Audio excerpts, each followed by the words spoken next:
Wait for it, wait for it. Wait for the reveal of the Valentine's Day fit. Ah, I'm so cute. Look at me. There we go. Ah, hi, how are you? I yassified myself. Thank you, Cry, for the love party. We got yassified Sleepy today because it's Valentine's Day. How are you guys? I love you. It's day of love, love party day. I'm very excited because today I have roped Cry into playing, what's it called? I've been calling it KFC dating sim. We have roped Cry into playing I Love You, Colonel Sanders with me. Let me respond to this super quick.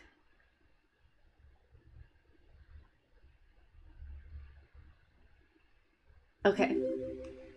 Figured it out. Hi, Val! Hi, Val! How are you? I've missed you!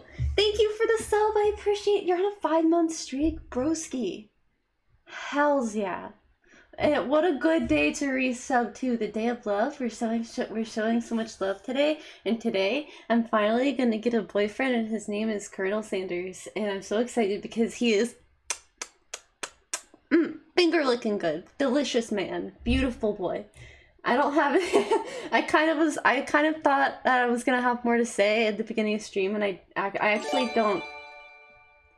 Thank you for the gifted sub, friend. I appreciate it. So I'm just gonna, oops. Oh, I hope that's not gonna be an issue. This is the first time that I'm opening up the game. So that, I should have opened it up. Oh god. Oh no, it's performing first time setup, Cry. Oh, Cry and I spent 2 hours in a VC prior to this, planning this, and apparently I didn't get shit done, so. Oh no. So you guys were on step 4, we're on step 5. We're just gonna have to hang out for a minute while it, oh no, our table, it's broken. You guys are just gonna have to hang out with me for a minute. We're just gonna have to hang out. I'm gonna skip that and hope that it still works. Our table, it's broken. Oh.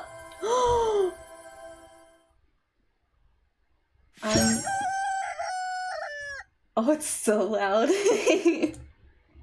Let me see, may I? It's so loud. Ah! Thank you for the bits, Cry. Oh, I'm so sorry. I'm trying not deafen either of us. And pull up the game so you can see just what I'm looking at, because oh my god, there is so much happening right now. Properties. It's not gonna be that one. Is it this one? Can I use game browser capture? For finger-licking good? I love you, Colonel Sanders? Yeah! Oh my god, it's beautiful. Wow. Hype train, you should be able to use game capture. I am, it's working. Game capture is working. Okay, I gotta. First, before I do anything else. Oh, god. It's so loud, I just need to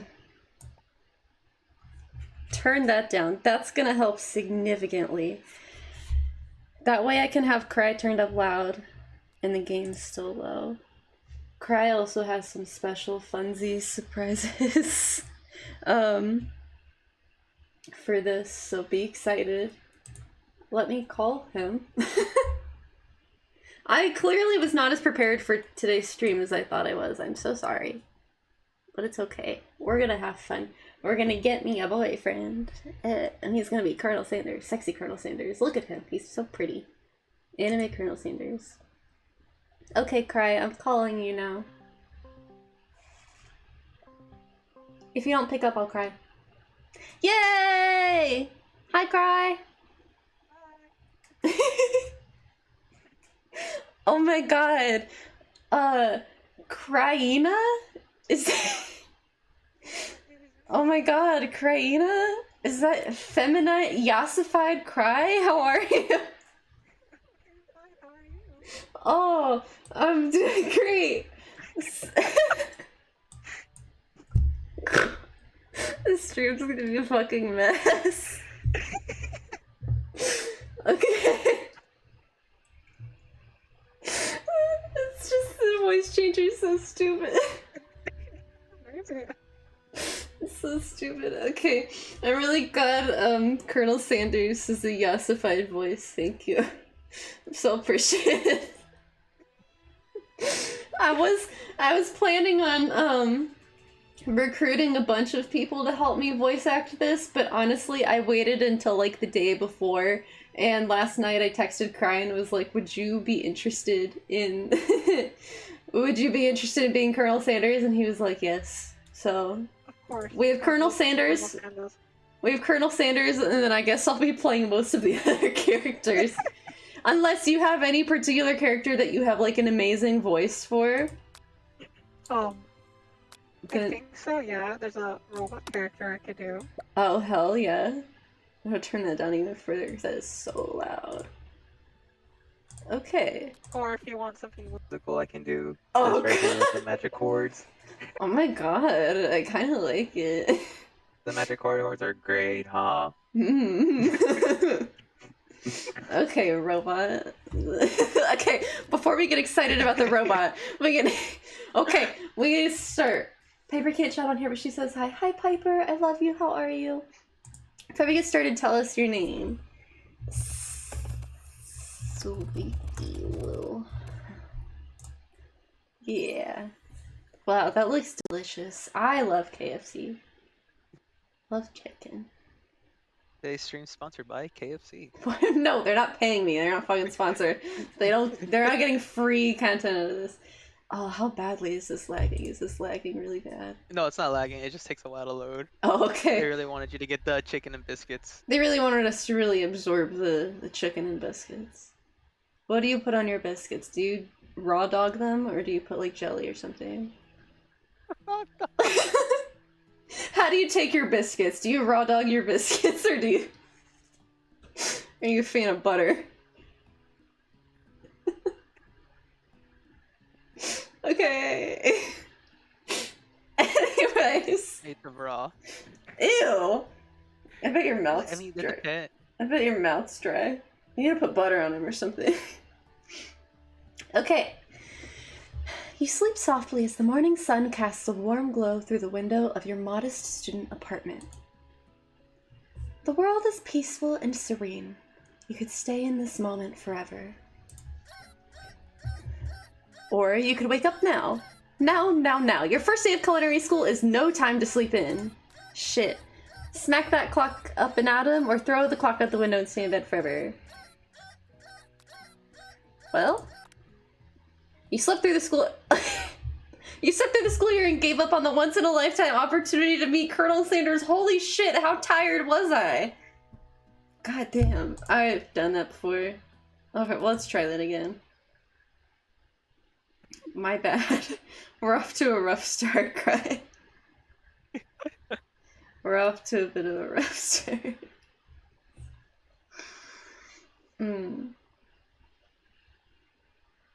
I like biscuits with butter. I don't like that shit raw. Depends. I could Depends where the biscuit's from. I could fuck up some grape chili. You're telling me you're thinking about biscuits that are not Colonel Sanders' famous delicious fluffy biscuits right now? Yeah. Have you ever had Church's biscuits? They're like, I don't know what's up the glaze I have on top of them. Fire. What is it? Church's chicken? I've never heard of that. Oh, shut up, cock. Thank you. Lying in bed, you stare at the ceiling, thinking about everything that awaits you at the prestigious University of Cooking School, Academy for Learning. Your mind begins to wonder. Who will be there? What will you cook? What should you wear? Time begins to fly by, and you find your imagination getting away from you. Is that BTS? a dreamy lady. I like to date. I'll daydream a little bit.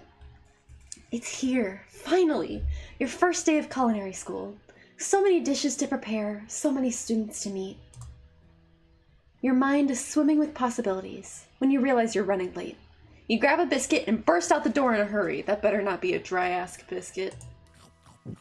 It's a dry biscuit. Did you make that noise or did the day? Yeah, that's my biscuit eating noise. Delicious. Just what you needed to wake up those taste buds. Yikes. You're in such a hurry, in fact, that you forgot to put on any deodorant before running out the door. You're sweating buckets as you rush to arrive on time. Uh-oh. How's Colonel Sanders gonna love me now when I'm a stinky little lady?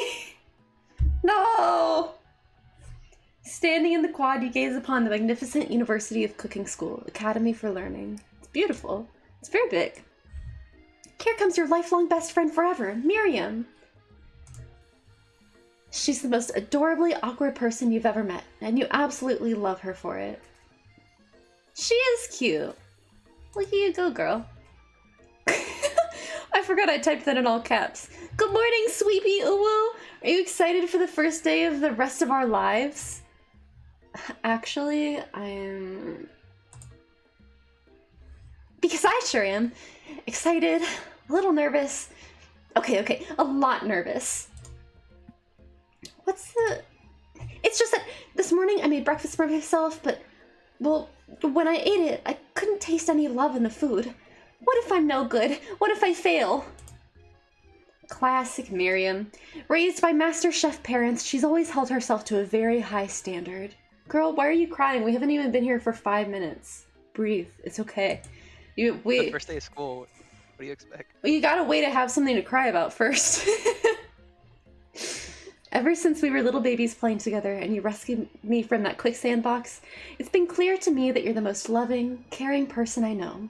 You're gonna do great. But with University of Cooking Academy for Learning's famous 3-day only semesters, I'm afraid of being left behind and never catching up. So, I slept through the semester, right? I don't know what's more concerning, the fact that the semester's only 3 days or the fact that I slept through 3 days. I could probably do that if I was like really hammered. A sweet girl, Miriam has always had a flair for the dramatic. This summer, she got so nervous about her first kiss that she chipped a tooth practicing on a mannequin. Look, I'm no expert. And I'm no smooching expert, but I don't think you should kiss with your teeth. Well, I guess that's why she was practicing, right? She clearly wasn't doing it right. Should you pep talk her or change the subject to give her some relief? I'll pep talk her. She deserves the pep talk. You've got this, girlfriend. Remember last month when we saw that fortune teller and had our tarot cards read? The lady with the mask who gave me nightmares? I've been trying to forget. I know she looked spooky, but she was so sweet, and she told you that you were destined for great things. Remember that card with the fancy...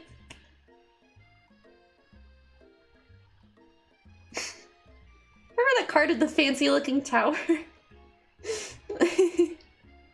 and that other card featuring the handsome fellow in the red suit? You mean the tower card and the Hierophant?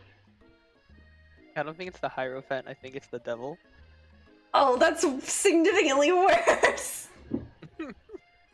That's so much worse! Oh, Miriam. Oh, you're a struggle bus, girlfriend. I've been waiting for so long to meet a handsome fellow I could call my own. Well, today's my day, so don't take that away from me, Miriam. And I'm sure you will soon. In no time we'll be graduating, and you'll be delighting the world with your heartfelt cooking in no time at all. As you talk Miriam up, you can feel her nerves begin to ease. I really do have a way with my words, don't I? You know what? Maybe everything will be okay after all. And if not, at least I have these killer bangs. You go, girl. You get the bang. Can you believe I cut them myself? No. You can definitely believe it. I cannot believe it. Before you can get another word out, you're rudely interrupted when someone smacks your books and custom engraved measuring spoons out of your hands and onto the ground. Not my spoons! Hey! Oh my god. She's emo and has big boobs. Oh, it's Ashley, your arch rival.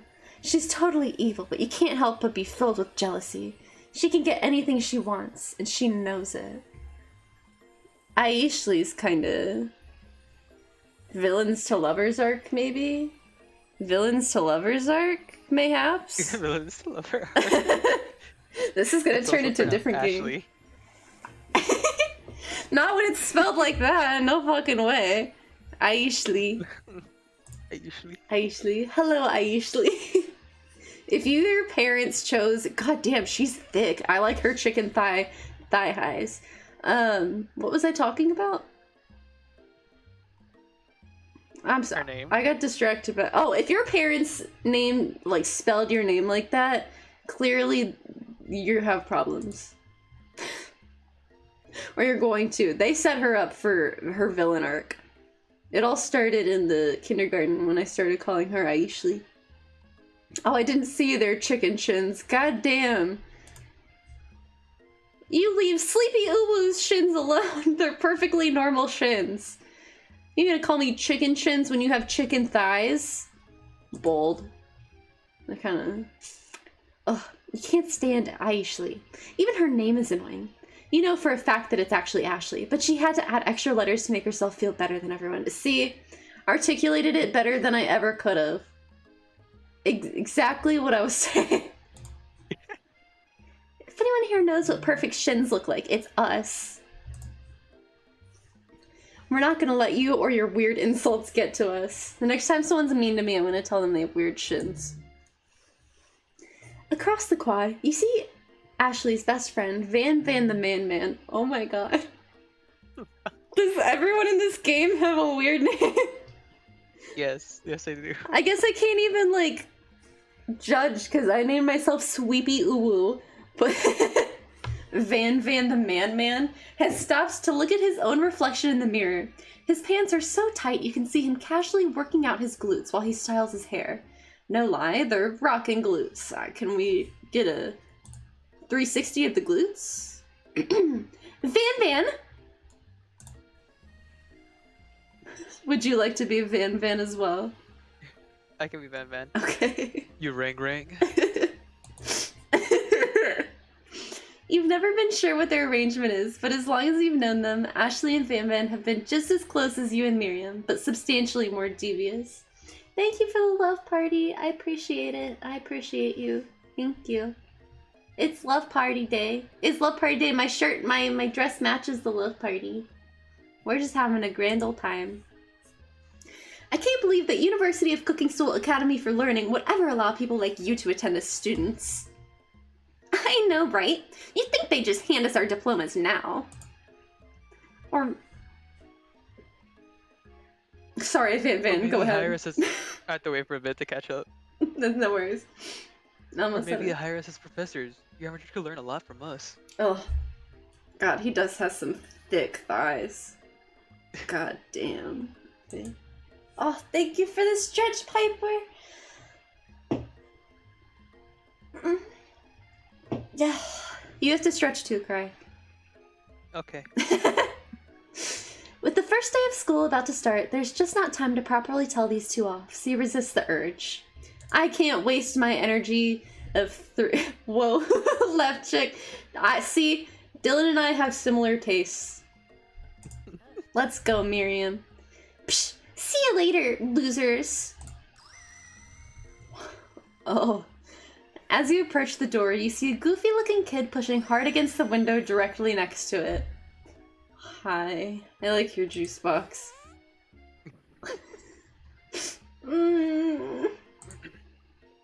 Oopsie. I think it's broken. You reach forward and easily pull the door open. I think he's having a hard day. That should do the trick. I love you. Thanks. I think you mean thank you. My name is Pop. I was named after my papa. He's old.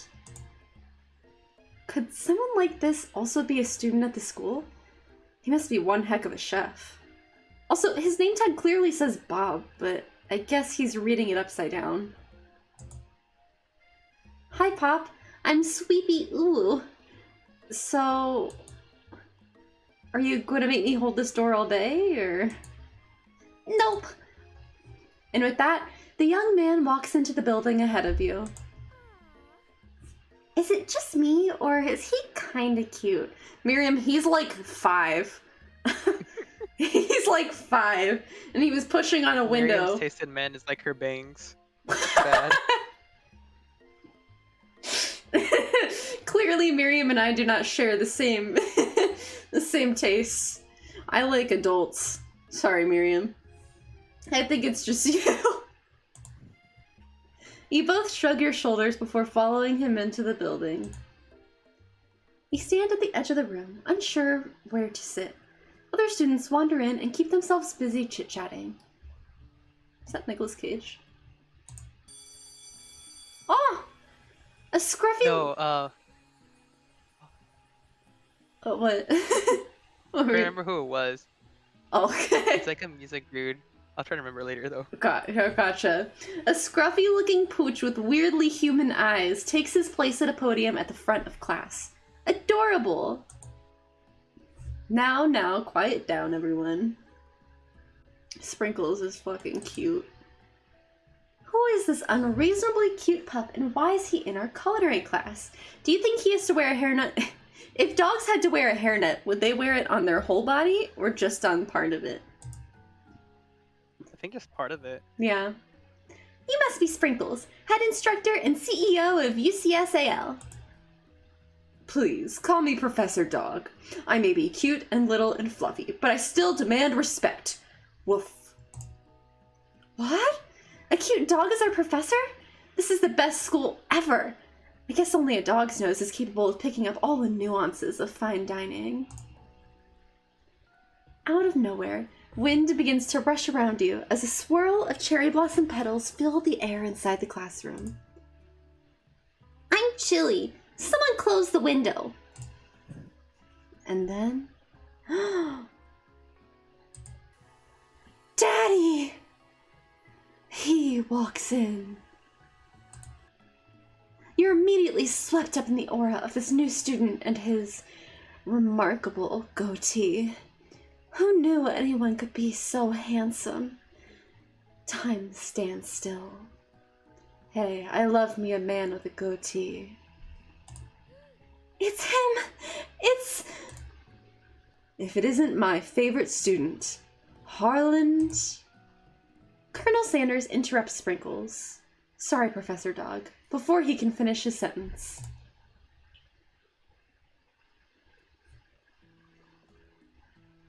Please, call me Colonel. Should I be streaming this to you in Discord? Do you think that would work better? Maybe. I was wondering if it would crash my computer. Maybe I should try. Let me... Hold on real quick, guys. I gotta... Why is this the only option it's giving me? Okay. So what I'm screen sharing with you right now is, for some reason, my Streamlabs desktop. Okay. Because it won't let me stream to you the actual game. Whether or not it works is the question. Yeah, it'll work. It's not like super slow. Yay. Colonel Sanders. A hushed murmur. Oh, thank you, Little Toffee Coffee, for the follow. Welcome. A hushed murmur rolls through the classroom as Colonel Sanders walks down the aisle of desks. Suddenly, the room is sweltering. Oh, I bet he smells like the 11 herbs and spices. Sweat begins to bead across your brow. You feel like everyone is looking at you, and you're not entirely wrong. And this over here must be Sweaty Sweats a lot. Maybe we should open the window back up before faucet pits melts into a puddle and evaporates entirely. Faucet pits! God damn, that's cold. Hold on just a second. Nobody talks to my friend like that. You two both know my name. We were in the same kindergarten class. See, I told you, it all started in kindergarten when I started calling her YnisSleepy. And what is this with all your really weird insults? Besides, when Sweepy oohs sweats, it's not gross. It's beautiful. Look at that shimmer. Oh, I'm just absolutely radiant like a pregnant woman. You turn to find Colonel Sanders standing right in front of you. Colonel Sanders, beautiful angel that he is, stands before you, smiling gently, his hands outstretched. Boy howdy, this classroom gets hotter than a Kentucky fever. Oh, okay. Kentucky Fried. I couldn't read it hard. I feel like if you're sick in Kentucky, you probably just need to bathe in some oil and you'll be okay. Please, use my handkerchief. Oh, you freeze up. Colonel Sanders is talking to you. To me, he's talking to me. Wait, Colonel Sanders is talking to you about how sweaty you look? You're completely mortified. This can't be your first interaction. What if he never forgets this moment? How will you respond? I'll graciously take your handkerchief so that we can stop thinking about how sweaty I look. You stretch out your hand, and Colonel Sanders places a fine silk handkerchief in it. It's so beautiful, you hesitate to press it to your face, but when you do, the feeling is transcendent. It has this natural scent on it. It smells of the most delicious chicken you've ever smelled. See, I told you, he smells like chicken. Oh, the most delicious chicken I've ever smelled. Professor Dog steps in to settle the class down and set some ground rules. Welcome to the University of Cooking School, Academy for Learning, the greatest culinary academy in the world. The birthplace of culinary legends, past, present, and future. Many challenges await you. There will be tears, there will be blood, there might even be really adorable tiny food. And when all is said and done, there will be a battle. You will lift your sporks and compete in the broom cooking arena. Just then, another student enters the classroom and interrupts the professor's rousing speech. Would you like to be the student? Yeah, I can do it. Okay. Hi guys, sorry I'm late. I hope everyone had a good summer. I really missed. Quiet! Late to class is bad enough, but interrupting my monologue? You're on the fast track out of here, young man. Are you sure you're even in the right place? Don't you recognize me? It's my third year in the school, with you as my teacher. Third year of 3-day-long semesters? Dude must be really bad at this. Everyone stares at him blankly. Does no one remember me? You're expelled if you utter one more word before I finish. Let that be a lesson to you students that tardiness is unacceptable. Even Clank made it here on time, rolling halfway across town on his tiny wheels. You turn to see the student Sprinkles is referencing, who appears to be some sort of industrial kitchen appliance. Oh, what a handsome refrigerator. Where? Thank you. Thank you. I just wasn't expecting it. Thank you for your input. The class bursts into laughter. He's so cute. I want to pinch his little metal cheeks. Oh, Clank, you rascal. Sprinkles walks in the classroom as everyone stands in silent obedience. When he gets to you, he lifts his nose into the air and takes a deep sniff. Your diet is lacking. Based on what I'm picking up here, you definitely need a multivitamin. You should be taking better care of yourself. God, it sounds like my professors. You've never had a talking dog as a teacher before, but Sprinkle's reputation for being smart but tough is well known. You decide to try and butter him up by giving him a treat from your pocket. But what kind? Ooh. Beef treat, rubber ball, or chicken snack.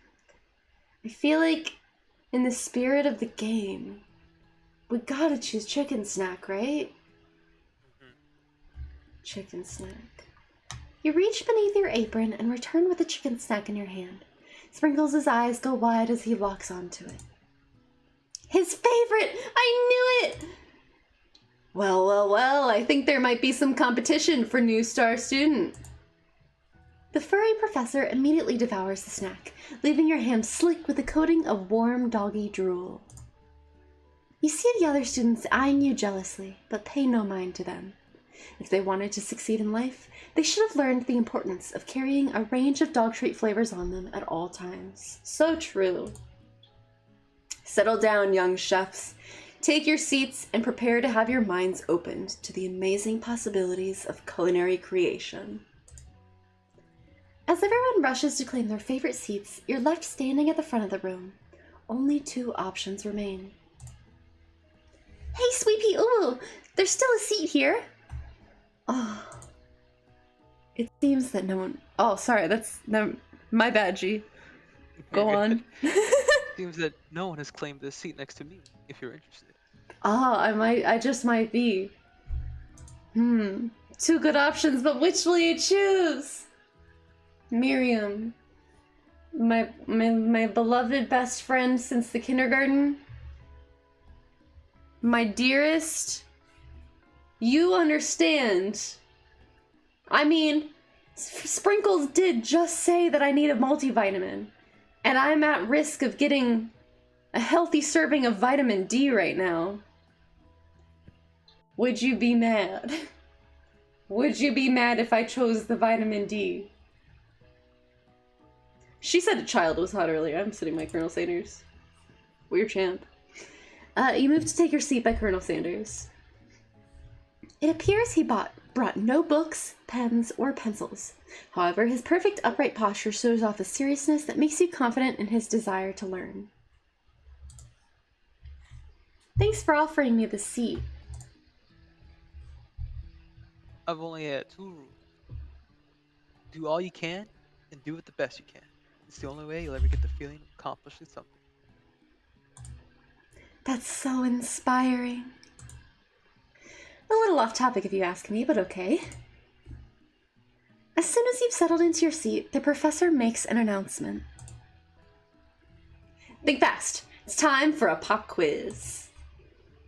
Yay! A quiz about me! This incredibly important and surprisingly short quiz will tell me if you are ready for life at culinary school. Well, I hope it's easy, because I didn't study. Keep your knives sharp and your focus sharper. Here comes question 1. If train A is traveling to point B and train B is traveling to point A, how important is it to wash your hands before cooking?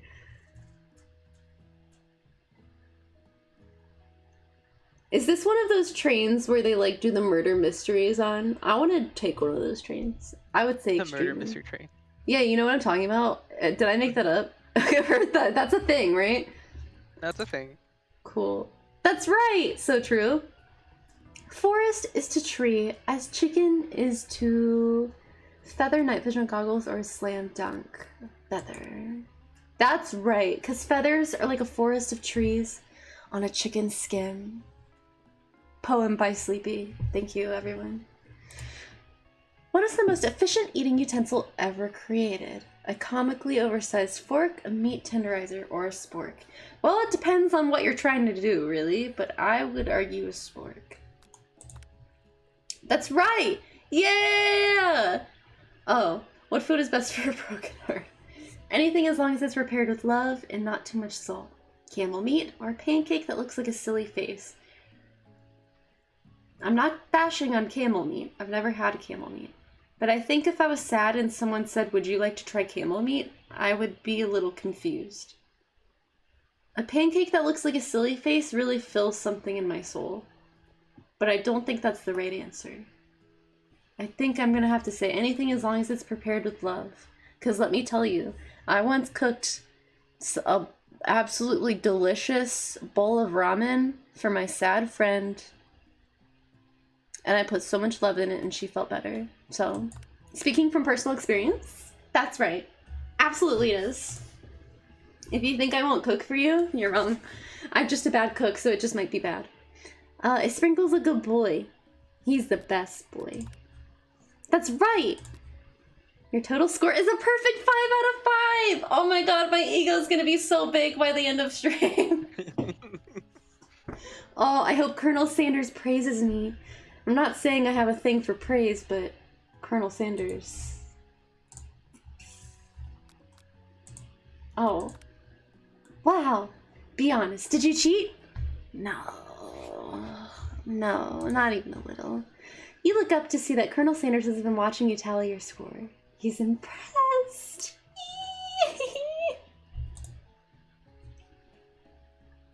I know we just met, but I have to confess. I think you have a beautiful brain.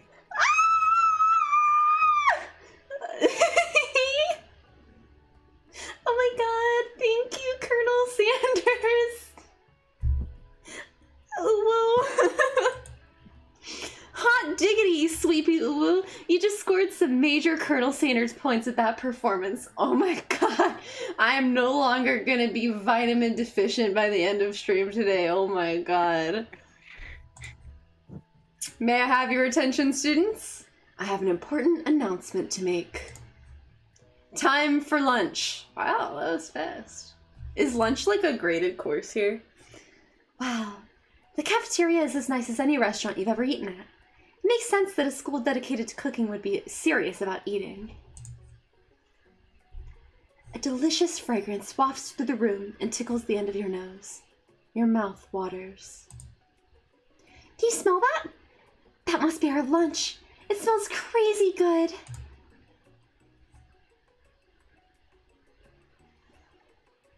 Everyone, can I have your attention? No. Is it about lunch? No, I just wanted to apologize for my tardiness. You see, I was...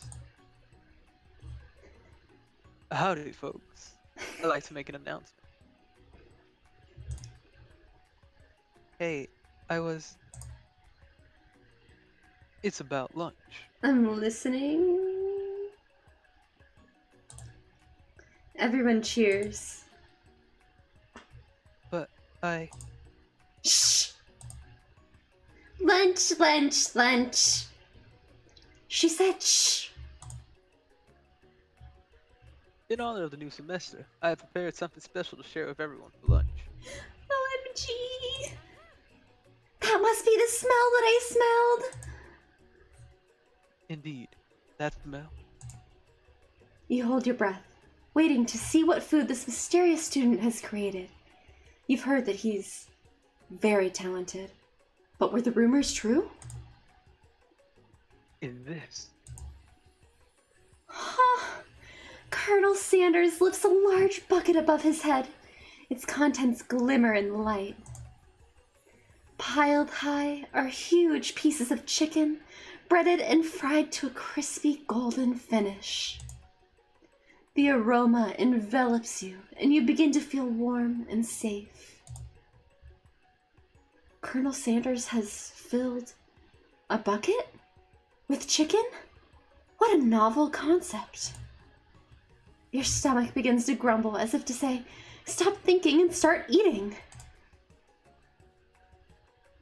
For years, I have been developing a secret recipe for the perfect fried chicken. Why are you like a little bit British? I don't know if I messed up one. I forget. I feel like Kentucky accent is like the furthest from British you can get.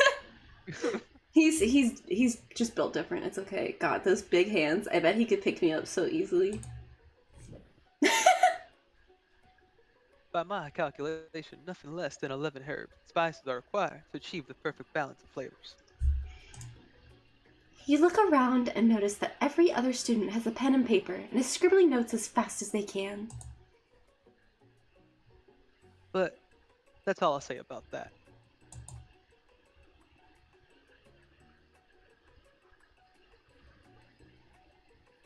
think you want your stupid secret recipe?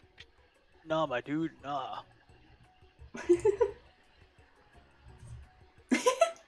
It's just drafting I can't even read it. It's drafting the last will and testament in case of one of those ingredients is poison. Got him. Got him! He looks around nervously to see if anyone else is laughing at his sick burn. You wait to see what zinger Ashley is prepared to follow up, but she suddenly takes a different approach. Yeah, and I was just like writing in my diary. Dear diary, today I smelled something beautiful. I knew at that moment that only the hands of a true gentleman could fry chicken so tender. You see her body language change from bitter and evil to sweet and innocent as she slides closer to Colonel Sanders. She realizes that he is destined for greatness and fame with cooking skills like this. She wants him all to herself. Oh, please. Well, then, the man, if you don't want any. I'll take his. Whoa, hold on. I mean, I guess I'll try it. He takes one bite and his eyes grow wide. He starts contorting his face as he tries to hold in his pure exhilaration and act unimpressed. Easy now. There's enough for everyone. Please, my fellow classmates, dig in. Happily. That's what happens when you get the vitamin D. I can't wait for that to be me, OMG. You take one of the pieces of fried chicken out of this bucket and sink your teeth into it. It's amazing. Tasting Colonel Sanders' food transports you to another dimension. Alone with your taste buds, gripping a drumstick in your hand, you float weightlessly. Focus your mind and meditate on this moment. Try to identify every flavor. Savor the moment and everything that it tells you about Colonel Sanders' culinary heart, or swim towards the light. I think I would like to savor this flavor, the flavor of Colonel Sanders. The flavors in your mouth are beautiful, pure, heavenly. What a guy. Alone with the flavors, you feel something that can only be described as love. For a man? For a flavor? Are they the same? After tasting his food, you try to get some one-on-one time with Colonel Sanders. You approach Colonel Sanders. Colonel Sanders smiles ever so softly as you approach. He stops what he's doing and allows you to break the silence. Colonel, I wondered if I could talk to you for a sec. Anything for a fellow chef. What exactly was on that chicken? How bold to come out and ask.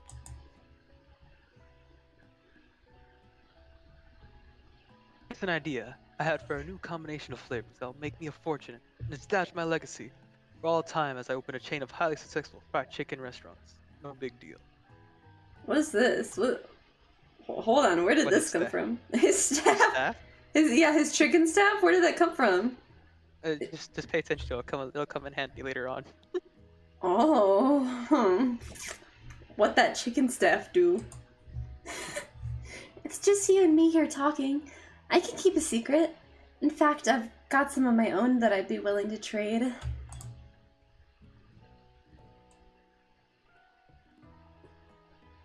What's the rush? The semester's only getting started. We got 2 more whole days to get to know each other.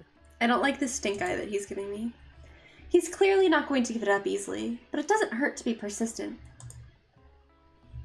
You know what they say about secrets, Colonel? Shouldn't learning be fun?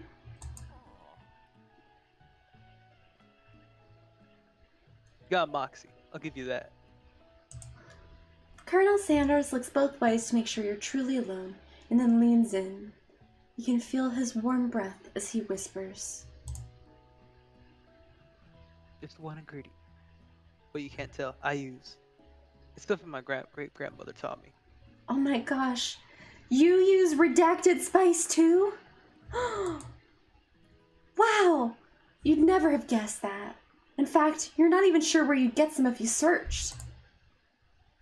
While you're wrapped up in that huge revelation, you notice that Colonel Sanders has disappeared. While everyone else is still in the cafeteria, you decide to look for him. You find Colonel Sanders outside, standing in the quad. Oh, it's you again. Howdy.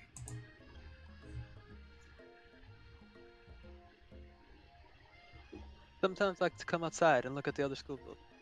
Think about how my story will continue on after I've graduated. Sounds like you have big plans. I dare say the biggest. I'll leave my mark on this world. You can bet on that. Alone together for the first time, you figure now is the perfect moment to show your personality to him. Neg him to show your own strength, wow him with a big idea to add in additional ingredients to really spice things up, or be modest but thoughtful. Look, guys, I might be chronically single, but if there's one thing I know, it's how to get a man. You want to be modest, but thoughtful. Don't give everything away right away. Oh, see, I was right. Did you see the eggplant, or did I make that up? It's not a dream, Daddy. Calm down. I thought I saw an eggplant out of the corner of my eye. Well, I just wanted to tell you that I really enjoyed your food. Now you've got his attention. Flatter him. The flavors were complex but comforting. The interplay between salty, savory, and peppery. It was perfect. I appreciate the compliment. I'm sure you'll be a big success. I know we've only met today, but I'm starting to get the same feeling about you. Oh my god! I knew it! Head back inside. The next lesson starts soon. What's a ladies' man but for women? I'm a men's lady. You step into the massive cooking arena where the afternoon lessons will take place. Each student gets an oven and all the tools and ingredients they could ever need. Look at this place! It's magnificent! Finally, we get to show our stuff! Wait a second. Oh no, we have to show our stuff! What if I totally blow it? You're not gonna blow anything. Except maybe kisses to the crowds of fans you're gonna earn with your signature adorable tiny food creations. Welcome, students, to the cooking arena. For today's lesson, we'll be cooking with partners. Hurry up and pair off. Naturally, Miriam looks over at you, but unable to control yourself, you pounce on Colonel Sanders. It's that, his pheromones, his 11 herbs and pheromones. Hey, Colonel, would you like to tackle this lesson as a team? A team of 2, that is. Me and you, if that wasn't clear. Want to be my partner? Sure, Sleepy Ooh. Fair station. Without you as a partner, Miriam is left standing all alone. 2 different students quickly take notice. Hello, new partner!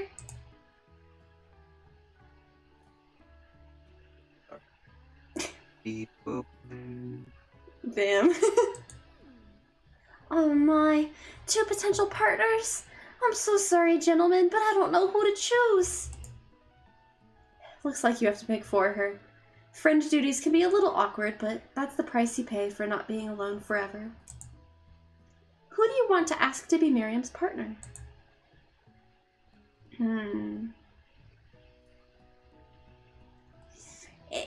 For legal reasons, I'm gonna pick Clank.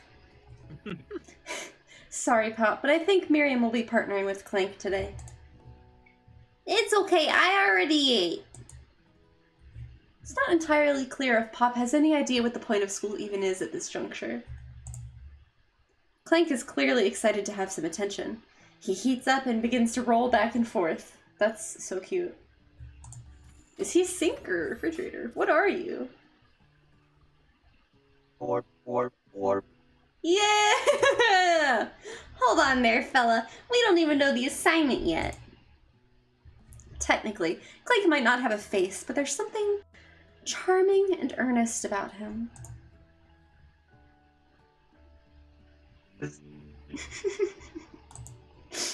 Tissue, I hardly know you. Clank judders and a panel shakes loose. You get the impression that this is a sign of affection. Aww. Looks like you two will be just fine. Now it's time to focus on your own cooking classwork. Alright, you two. For today's lesson, we're going to keep it simple. Pick a basic dish and divide up the steps. No chef is an island. It takes 2 flints to make a fire. You get the idea. Which dish do you suggest to your partner, Colonel Sanders? Steak tartare seems easy enough. It's fancy and you don't even need to cook it. Using octopus will blow Colonel Sanders' mind. Your mother's mashed potatoes and gravy. Grandmother's, sorry. You know your girl's gotta go with mashed potatoes and gravy. Ah! I've always been something of a down-home chef. I was thinking we could make something warm, inviting, comforting. Mayhaps something that goes good with chicken. It's almost like we're the perfect pair. Down home chef, more like down bad chef. Shut the fuck up. I mean, you're not wrong, but down bad chef about to make some down bad mashed potatoes. Or I guess maybe we could mash these potatoes to... Oh. Are you saying he's gonna lend me his gravy for my down-home mashed potatoes? That... Colonel Sanders, maybe we should mash these potatoes together. I couldn't imagine one without the other. Colonel, your special delicious gravy. Colonel Sanders casts a coy look at you, causing your whole face to go beet red. Embarrassed, you quickly turn away. I'll go get the potatoes. No. Sorry. Oh, let me. Picking perfect produce is a passion of mine. Oh, okay. He knows about potatoes, guys. Looks like things are getting pretty fresh around here. Does someone have a crush on Colonel Sanders? No, we're just cooking partners. Mind your business. Sanders' heart is my business, and you better keep your fingers off my man. Since when? I don't think you guys have had a single conversation. Did someone call for me? No. Literally no one called for you. Ugh, no. Jeez, Van, while I'm over here crushing Sweepy Uwu's dreams, you're supposed to be taking care of our classwork. That was the deal, remember? Colonel Sanders returns, arms full of peeled potatoes. He tosses them into boiling water and turns his attention to you and your old, quote, friends. Oh, howdy there, Ashley. Van. Are we working in a quartet instead of a duet now? Actually, no. It looks like Sleepy Uwu was struggling, so we offered to give them a hand. You know how it is. These young amateur chefs need a lot of mentoring. I was gonna say, Colonel Sanders, maybe I could also teach you a thing or two about fancy food. Maybe one day you might be able to come at my level. Oh, he did not just roast Colonel Sanders. Don't be rude, Van. Personally, I have no doubts whatsoever about Colonel Sanders' ability to concoct creations worthy of admiration. After all, your fried chicken was quite spectacular. But Colonel, if you ask me, I might make a better partner for you than this thing that has positioned itself at your station. Don't you feel, deep down, that we cast complementary shadows? We fit together, like a thigh and a drumstick. It just makes sense. Nothing about this makes any sense. But one thing is clear. She's coming for Colonel if you don't watch out. Ashley's really going at you hard. You need to ask for some backup here before things get ugly. Turn to Colonel Sanders, hunk of hunks of your time of need. Turn to Miriam, your forever bestie who has your back.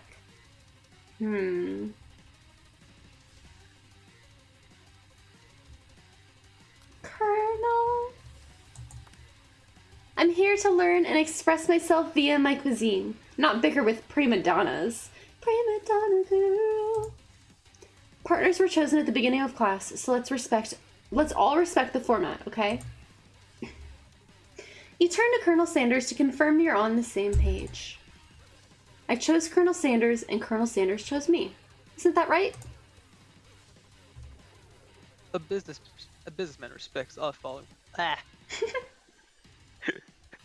businessman respects all fair agreements, from contracts to handshake. I took on Sleepy as my partner for this activity, and I stand by it. Thank you.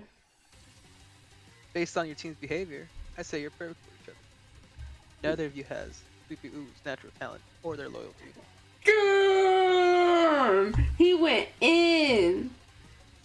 Being defended by Colonel Sanders leaves you feeling proud and full of potential. You look for Sprinkles in hopes that he might step in, but he's nowhere to be found. Darn those cute corgis and their short but sturdy stature. You look down at your station and realize that, in the tension of the moment, your hands must have been cooking on autopilot. Distracted by the drama, you've already crushed the boiled potatoes into perfectly creamy mashed texture, with plenty of butter and cream for flavor. It's as if your natural passion guided you through the steps you know so well while your attention was elsewhere.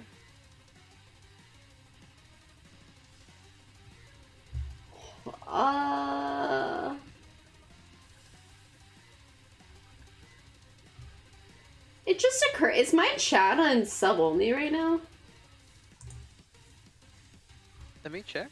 Has my chat been on sub only this whole time? Is that why no one's been talking? Oh Yes. my god! Why did no one tell me? Why did no one tell me chat was in sub only? We're like an hour into the stream, guys. Oh, that's I can't even be mad because it's my fault too. Dylan, you have my phone number. You could have called me. Or texted me, or literally said anything. God, okay. It's okay. Wait, Dylan was talking before though. Dylan, you're subscribed! Oh my god, this stream's a mess. Directed by... I noticed it was at first, but then I subbed and forgot to say something. I'm so sorry. I wasn't trying to just like milk subs out of you guys. I genuinely didn't know that it was in sub only. I don't know why it was in sub only, and I just thought about it just now. What is wrong with me? It's all good. Oh. I was wondering why no one was talking and then my view count went down so fast. It's because no one could talk. How was I supposed to know I'm subbed? Dylan, do you not purposefully spend money on subs every month? Dylan just lets it come out of his bank account. It's like, here you go. There's a big old number 1 right there. I'll let you know. Yeah, the number 1 by your name. Also, sub badges are a thing, you know. It's okay. I forgive you. And I forgive myself because we should always know to forgive ourselves. Distracted by the drama, you've already crushed the boiled potato. I'm gonna, hold on. Let people know that I realized it was in sub only and change it. They couldn't have said anything because... Most of my chat... Dylan has my phone number. Like, my actual phone number. Luis has my phone number. And so is Luis. Both of them have my phone number. Well, they wouldn't have known that it was in sub-only mode. Luis was not subbed. Because he told me last stream that he couldn't sub again. I don't know why. That's besides the point. Someone gifted Luis a sub. That's probably why, because he probably said he couldn't talk. That's so stupid. Damn, y'all. Fake. I'm gonna let people know. I turned off sub only. I'm so sorry. Yeah, it's fine. Y'all. And he's a sub. He's subbed now. Okay. I turned off sub only mode. I'm so sorry. Okay. Distracted by the drama, you've already crushed the boiled potatoes into a perfectly creamy mashed texture with plenty of butter and cream for flavor. It's as if your natural passion guided you through the steps you know so well while your attention was elsewhere. Oh, whoops. I know just what to do. Colonel Sanders extends his hand. He's holding a beautiful white porcelain gravy boat out of which pours a smooth brown gravy, smothering your nearly finished potato dish. Gravy flows down the mound of mashed potatoes. The results look spectacular. Granny would be very proud. Colonel Sanders holds a spork out to you. You reach out and grab hold of it, but he doesn't immediately let go. The two of you stand holding the same spork, and for that small moment, all of the madness and pressure in this crazy world stops. Your eyes lock.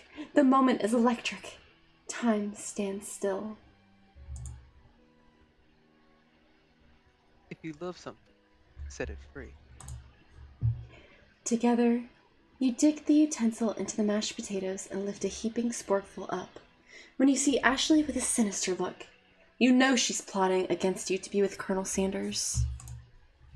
And then, filled with rage and without thinking, you fling the sporkful of mashed potatoes right into Ashley's stupid, beautiful face! What? Van Van! Do something! Scooping up a fingerful, Van Van tastes the dripping mashed potatoes and gravy and realizes that it's delicious. Horrified by this revelation, he slinks away. Will he ever be able to cook something with so much love and integrity? Hold on right there, Sweepy-oo-woo. We do not waste food in the broom cooking arena. Colonel Sanders, I expect better from you. If you throw one more spoonful, you both better be prepared to eat it from wherever it lands. Can I has potatoes face? Jesus Christ, Pop. Van Van rushes back over, a covered dish in his hand. Ew, I don't like it. He looks like he's about to twist my nipple.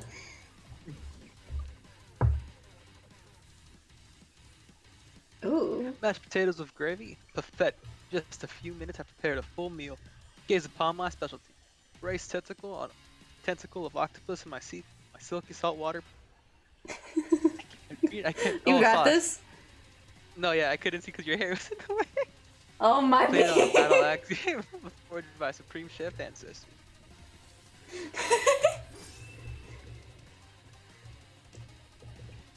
You've ignored me for far too long. This ends now. It is I who will have the first bite, and you will all look on with envy. The interrupting student rushes at Van Van and swipes a bite of his signature dish right off the plate. No, don't! Something about this dish doesn't strike my nose quite right. I think the octopus was rushed and may have turned in the process. The results could be toxic. Too late! It's been eaten! I think I left something in the oven. I don't feel so good. It killed him! Oh my god! Everyone step back. Don't take another bite. When you look back at the plate, the rest of it's gone! You notice the tip of the tentacle being slurped up in Pop's mouth! Pops, no! Pops winces in pain for just a moment, then is almost immediately back to his oblivious self. Oopsie. Tastes like poison. Bruh. The entire class has gathered to watch Pop's final moments. Shock has frozen the whole crowd. They are as motionless as statues. The class bell rings, disrupting the moment and snapping everyone back to reality. It would appear that Pop's enthusiasm for trying new things, despite obvious danger, has inoculated him against poison of all kinds. Oh, okay. Good for him, I guess. I'm not sure the professors here make enough money. Hello? I just turned into a ghost over here. Seeing that you're shaken up by that really annoying student and all his nonsense, Colonel Sanders approaches you. I'm sorry you had to go through that. Please, let me walk you home.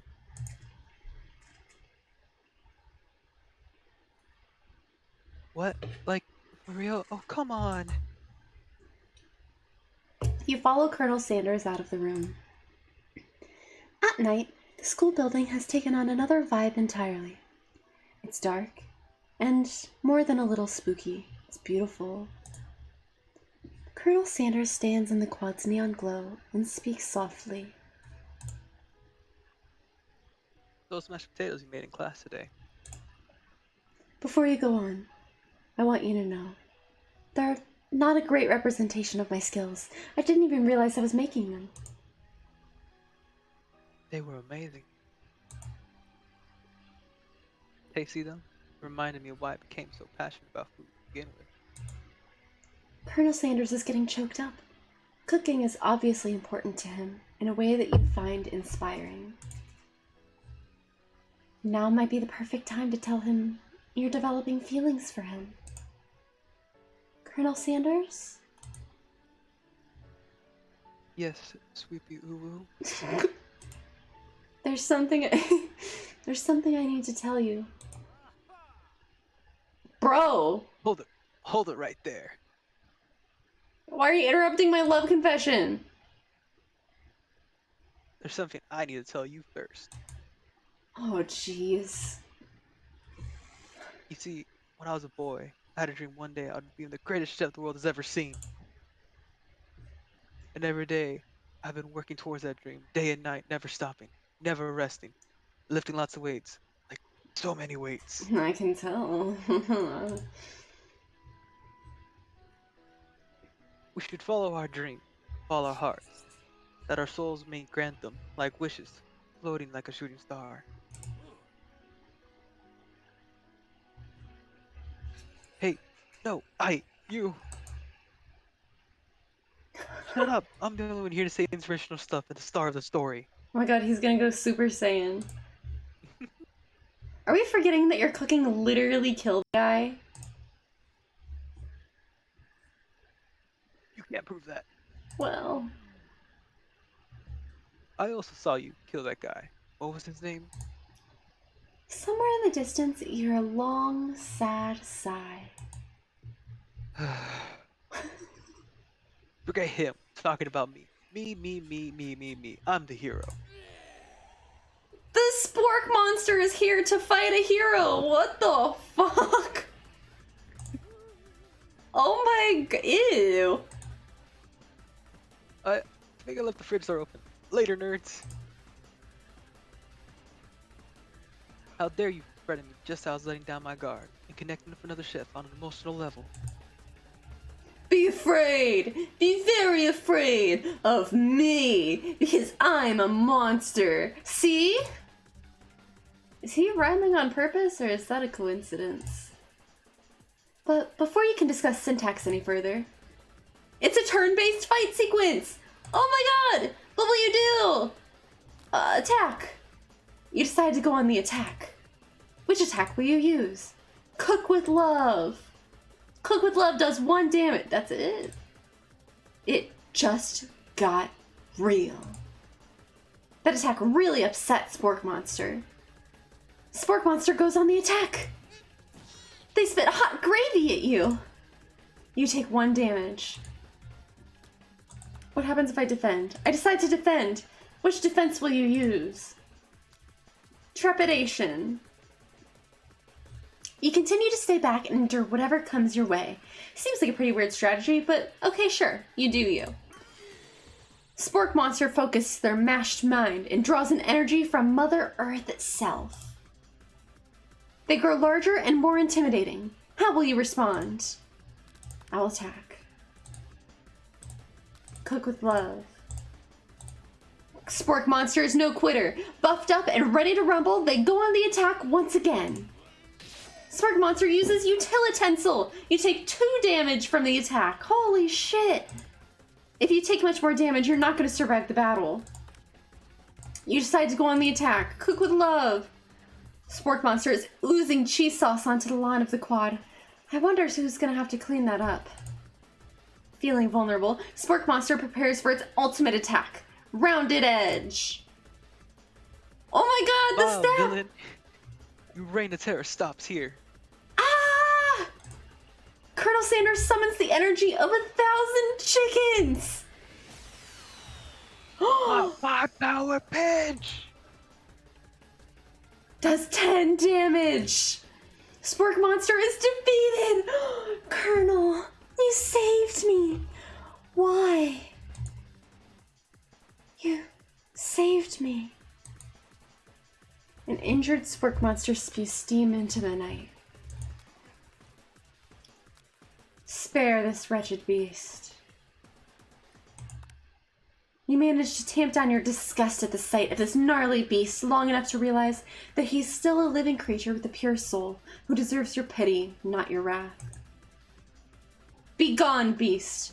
And don't you dare come back for a follow-up encounter tomorrow. I won't forget this, and I certainly won't be back like you said. The Spork Monster scuttles off into the night. The defeated monster left behind a special item. That was hot. It appears at first to be a cookbook, but upon closer inspection, it's so much more. It's a book of magic spells, with a golden chicken on the cover. You open the cover and find a library card tucked inside. Oh. The last name to have signed it out is Borko.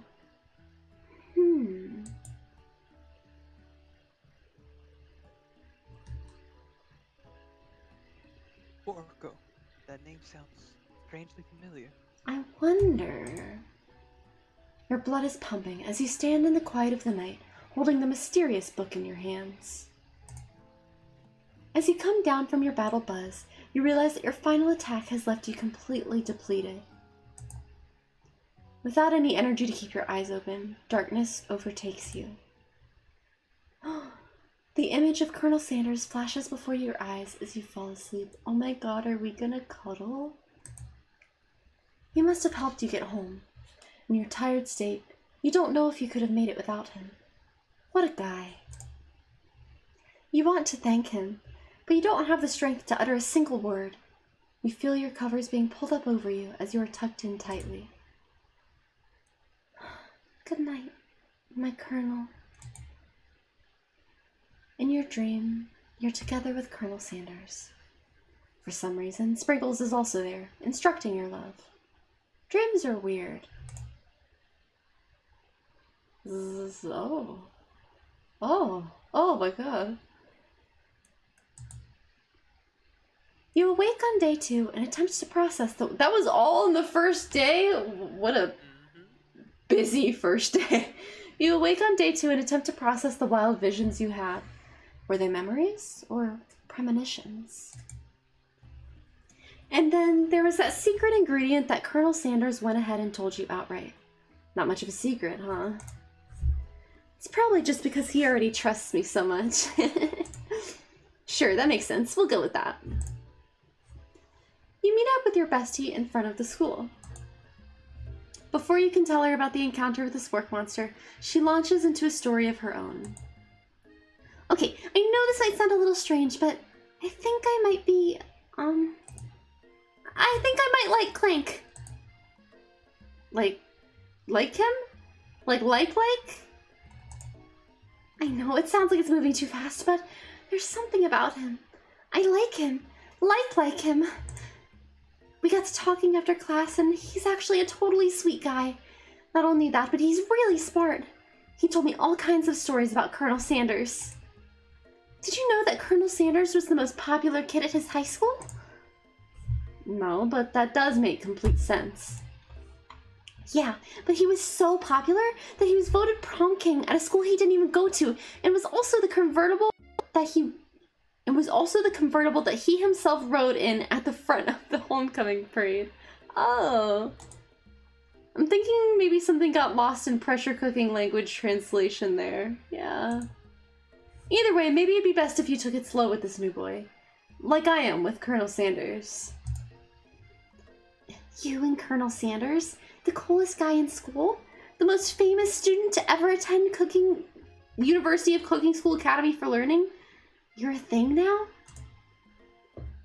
I mean, we definitely, like, connected yesterday. Sure you did. You're great. Why wouldn't he be into you, I guess? Girl, what the fuck? You're dating a robot. Shut the fuck up. Laughing at the implication that you and Colonel Sanders might be a thing is definitely not cool. You are great. I'm great. Look at my outfit. I'm so cute. You can't tell me shit. You have an idea about how to prove that your love is real. Well, if he's not into me, why did he tell me one of his secret ingredients? Your bestie's eyes light up.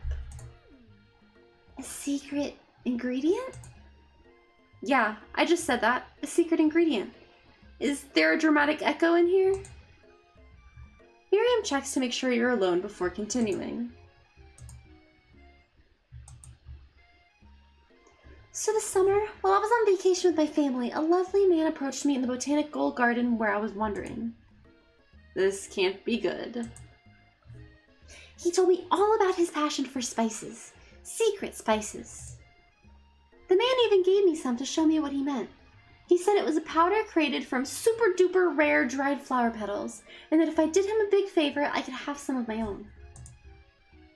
Please, Miriam, don't tell me. So I filled my suitcase with them and brought him home. He was so nice. He even met me at the gate when I arrived. Later, when I cooked with them, a very strange feeling came over me, and the flavor was unlike anything I'd ever tasted. I think you're being very liberal with the meaning of spices here. Whatever. Anyhow, we both share an interest in cooking, so we've stayed in touch, you know? Like pen pals. I bet he would love to know more about the new spices. Well, I'm definitely not supposed to share Colonel Sanders' secret recipe. And besides, I only know the one ingredient, so I doubt it'd be much use to anyone. Please, please, please! It would mean the world to me. No one has to know it came from you or from Colonel Sanders. What do you think? Should you protect Colonel Sanders' secret or share it with your bestie?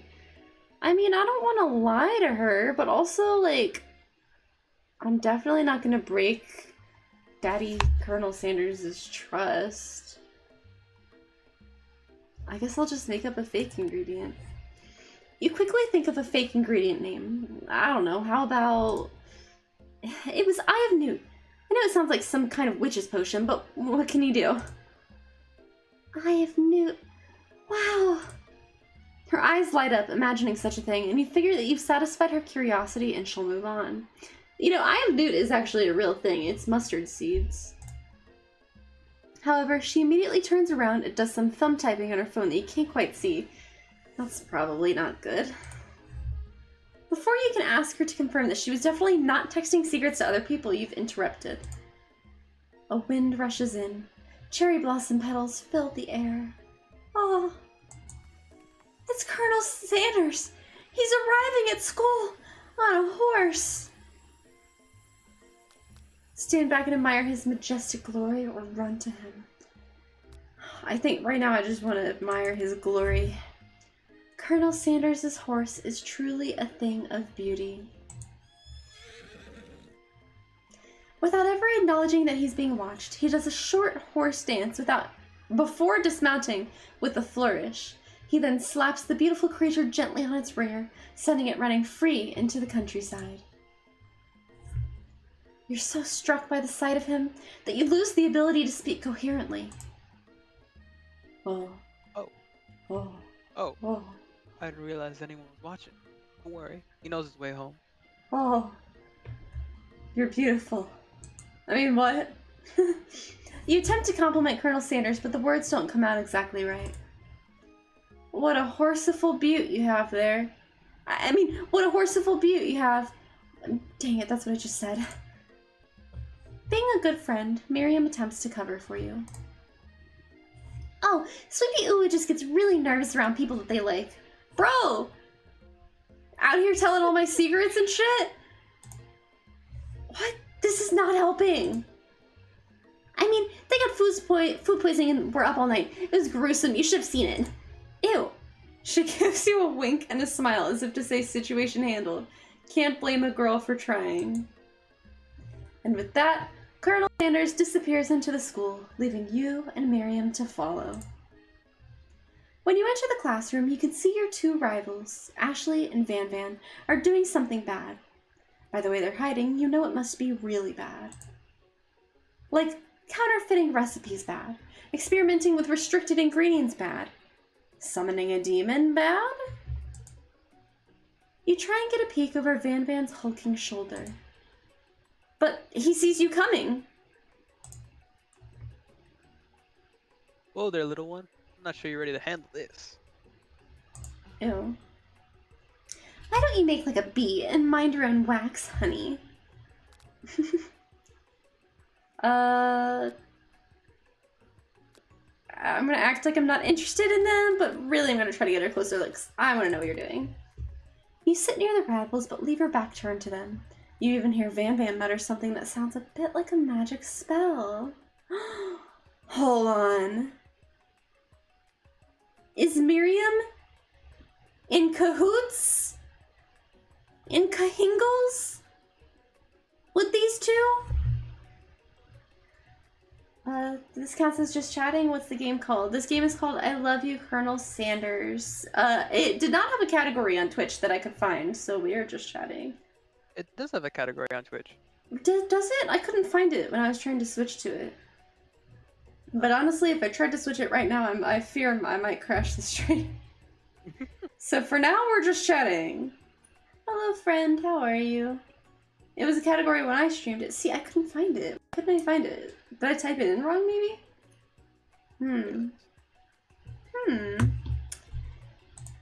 However, he notices you eavesdropping.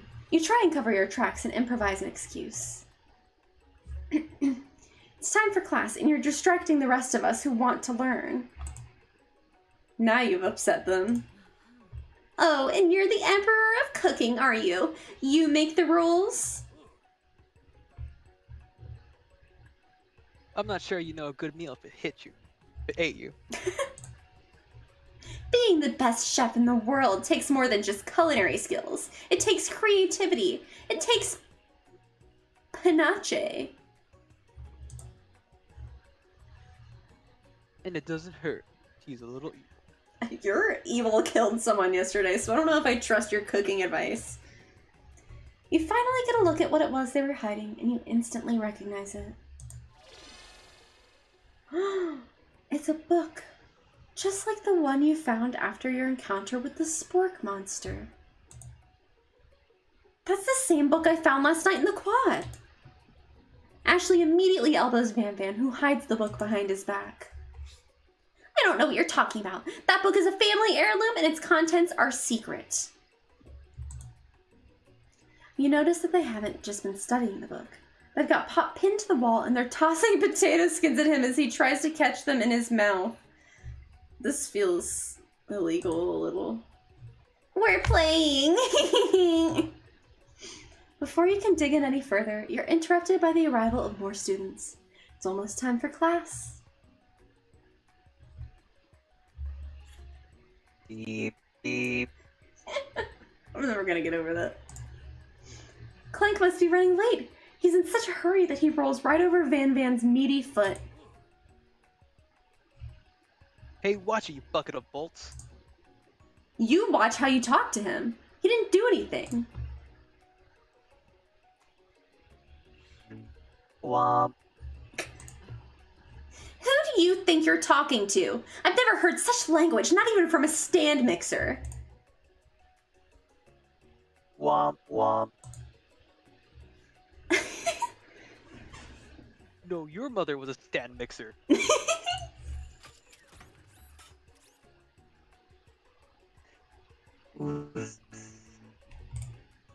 Van Van jumps to attack Clank, but Clank shocks Van Van, sending him flying across the room.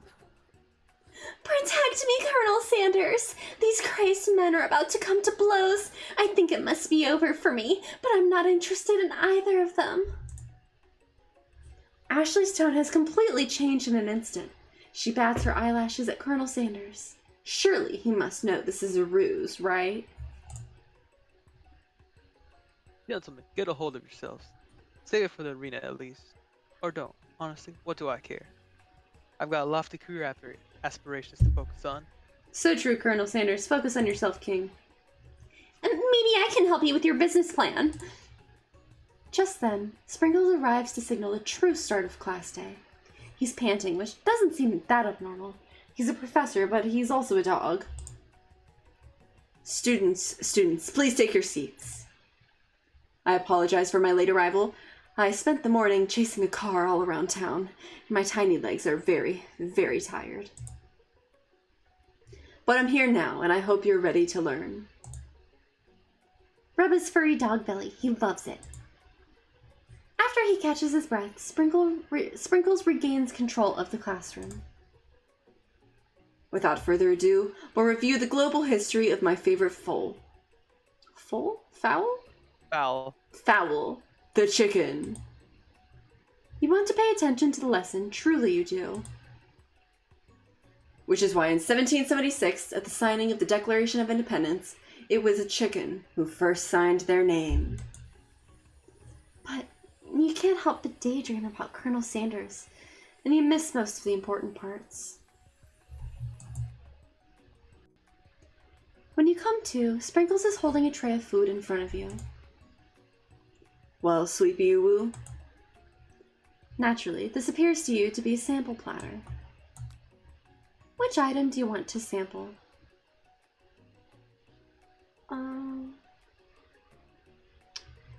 See, dog biscuit sounds gross.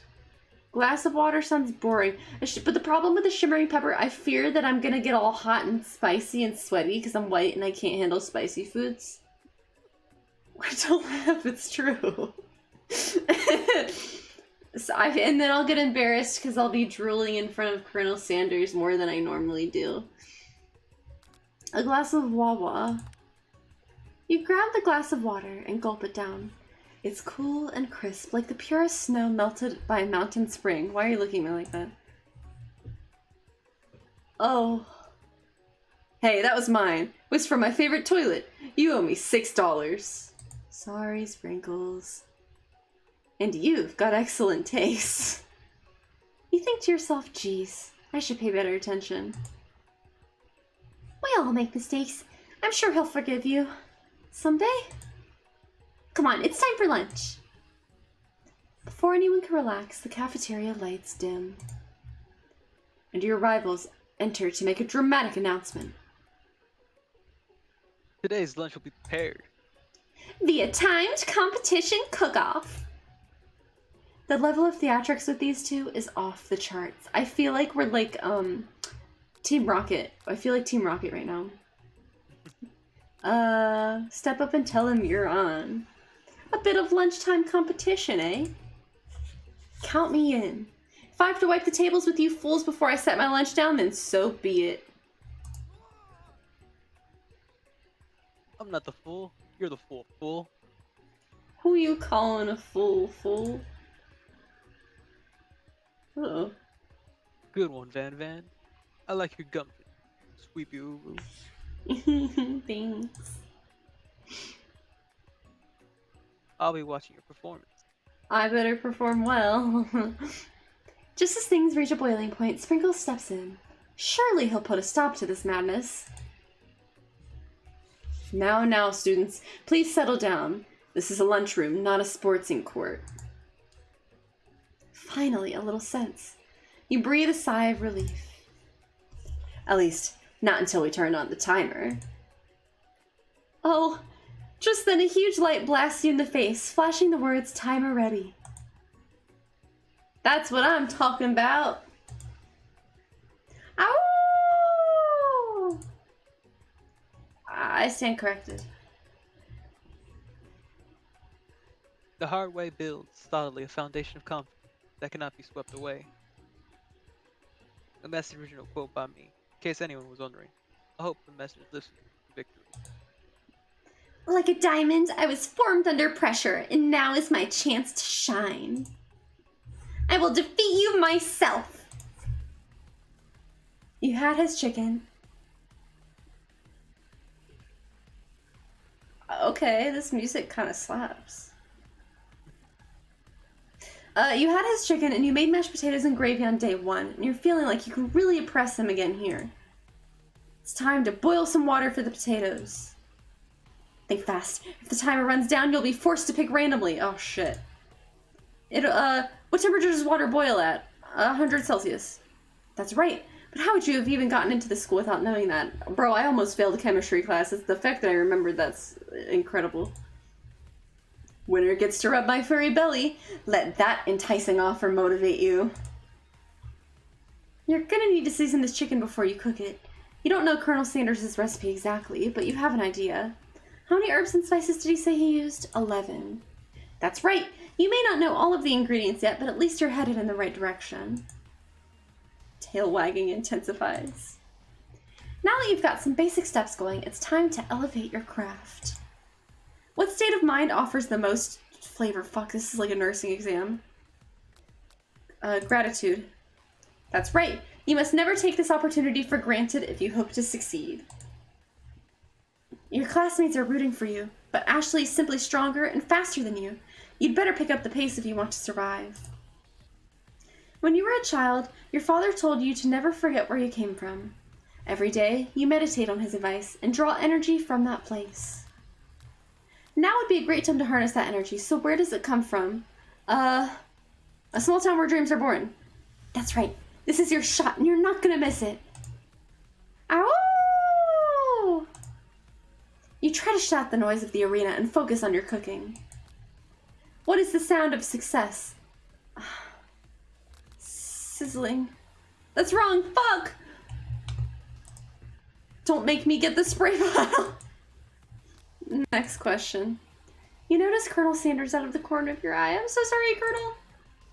I believe in you. Oh, sorry. I got excited. I believe in you, Sleepy Uwu. Thank you. I believe in me too. He's actually cheering you on. Which would be awesome, except knowing he's watching you makes you totally forget what you were doing. Now all you can think about is Colonel Sanders. How many spoonfuls of gravy would it take to fill a tradition? Fuck! What were you thinking? Get your mind back into the competition. I didn't have time to read the question. Grrr. You were stranded on a desert island with only one dessert cookbook. Which do you take? What a hunk. God damn. That cleavage. I know, right? You know what? Shouldn't you be focused on the challenge? You're falling behind. Sorry, you forgot the question. What does that have to do with crafting spectacular fried chicken and delicate baked biscuits? Woof woof. You're really struggling to keep up. At the next station over, Ashley has already begun plating elements of her dish. It's colorful and complex. No. To make up time, you toss your biscuit dough into a stand mixer. As you do, the crowd gasps. Yikes.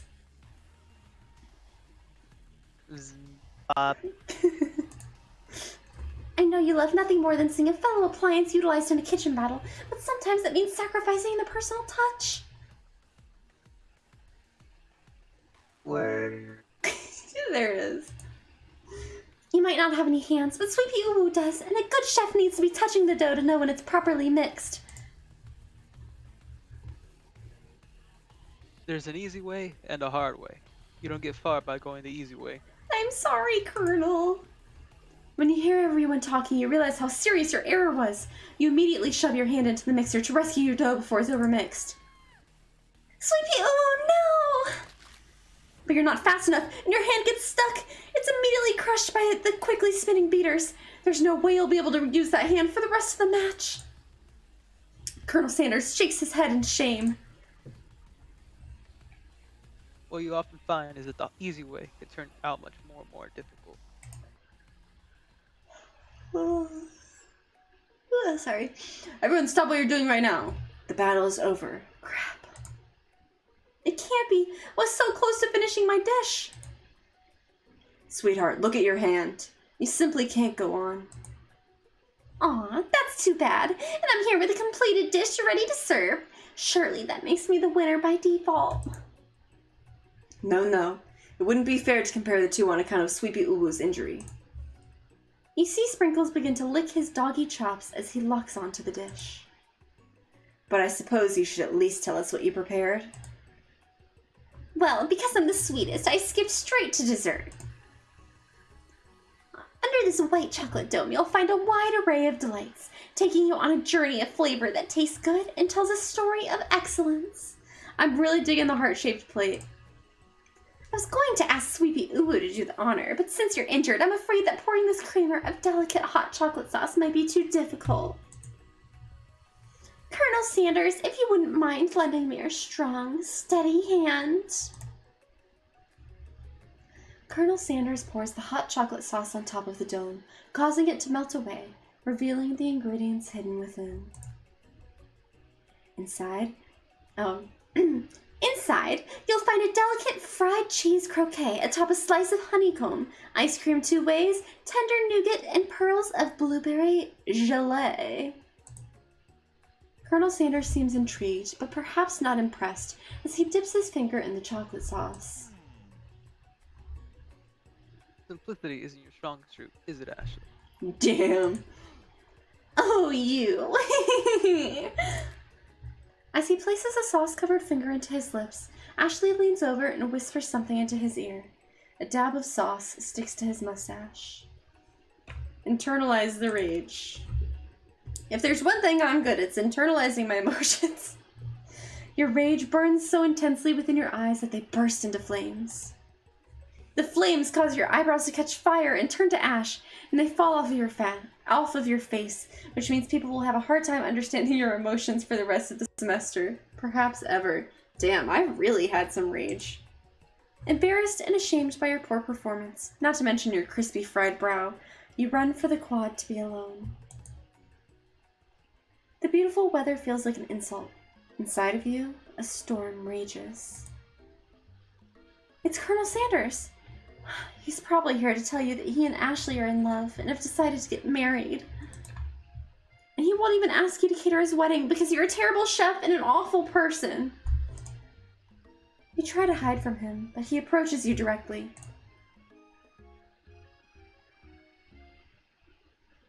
I know you're hurting right now.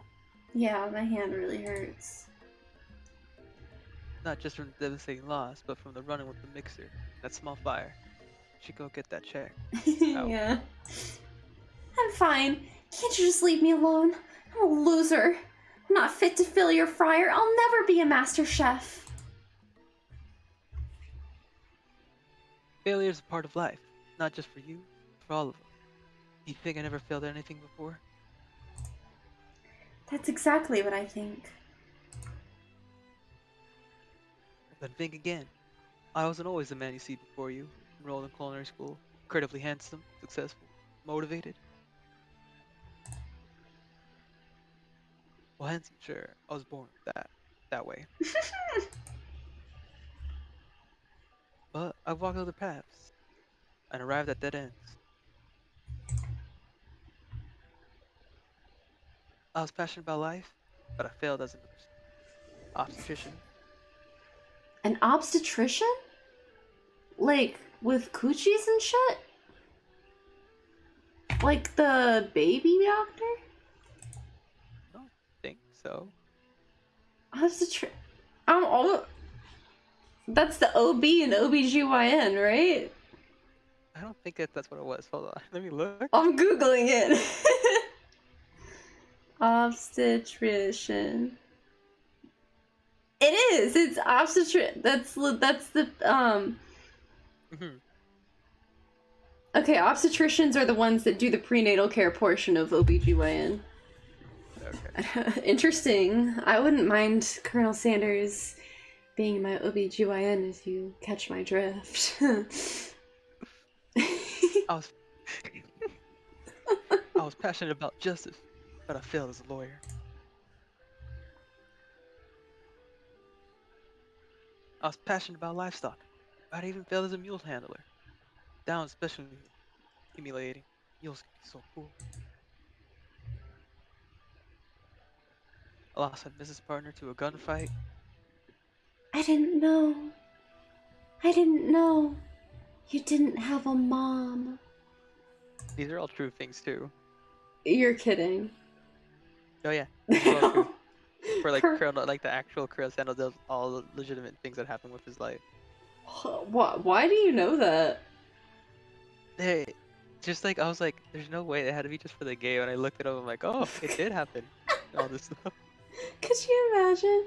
I guess he really is finger licking good.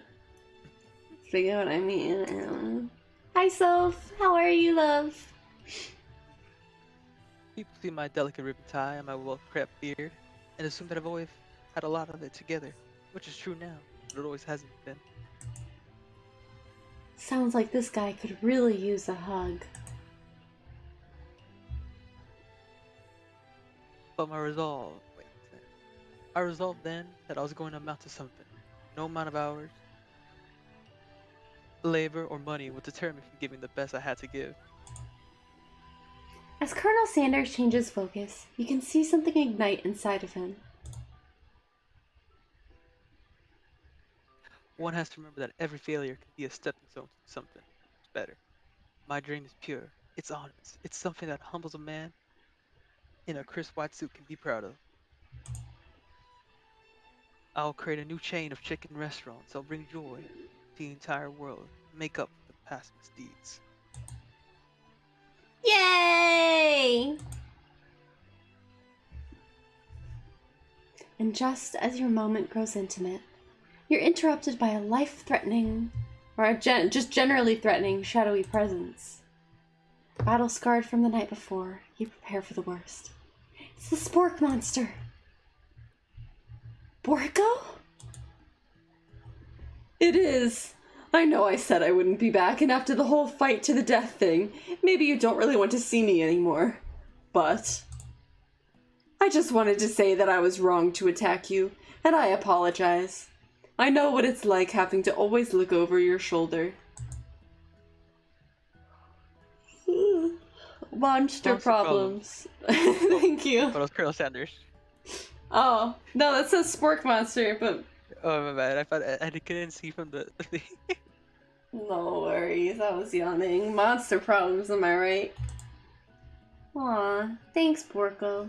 I'm glad there are no hard feelings. Getting jumped by a giant creature in the dark of night can really rile a person up. I also want to apologize for the way I switched right into attack mode. I know that you're strong, and cooking school can put a person under a lot of stress. I actually used to go to this school. I wasn't always a spork monster, you see. I don't believe it.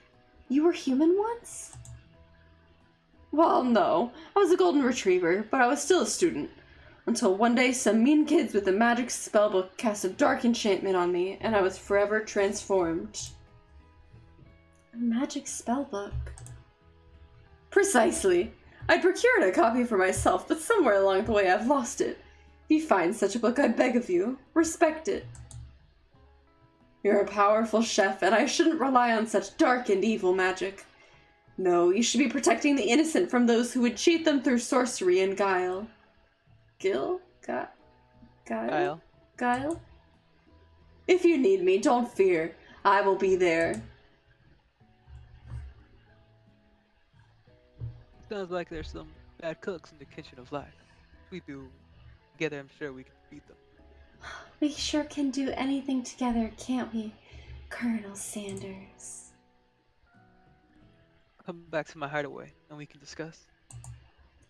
A personal invite! You can't imagine what Colonel Sanders' home must be like, but it sounds like you're about to find out. Colonel Sanders, would you like to Netflix and chill? Stepping inside Sanders' home, surrounded by his things, you start to feel a special bond with him. It looks like you live such an exciting life, Colonel. Every day can be an adventure if you approach it with the right attitude. Long ago, I made the decision to never stop searching, never stop working, never stop imagining.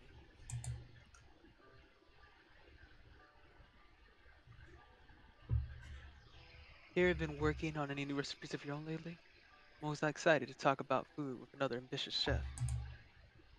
Well, there is something. It's just a side dish that I've been tinkering with, trying to find the right balance of flavors and textures. I'm not sure I've nailed it yet, but I'm close. Colonel Sanders' eyes perk up as he starts to wonder what dish she might be describing.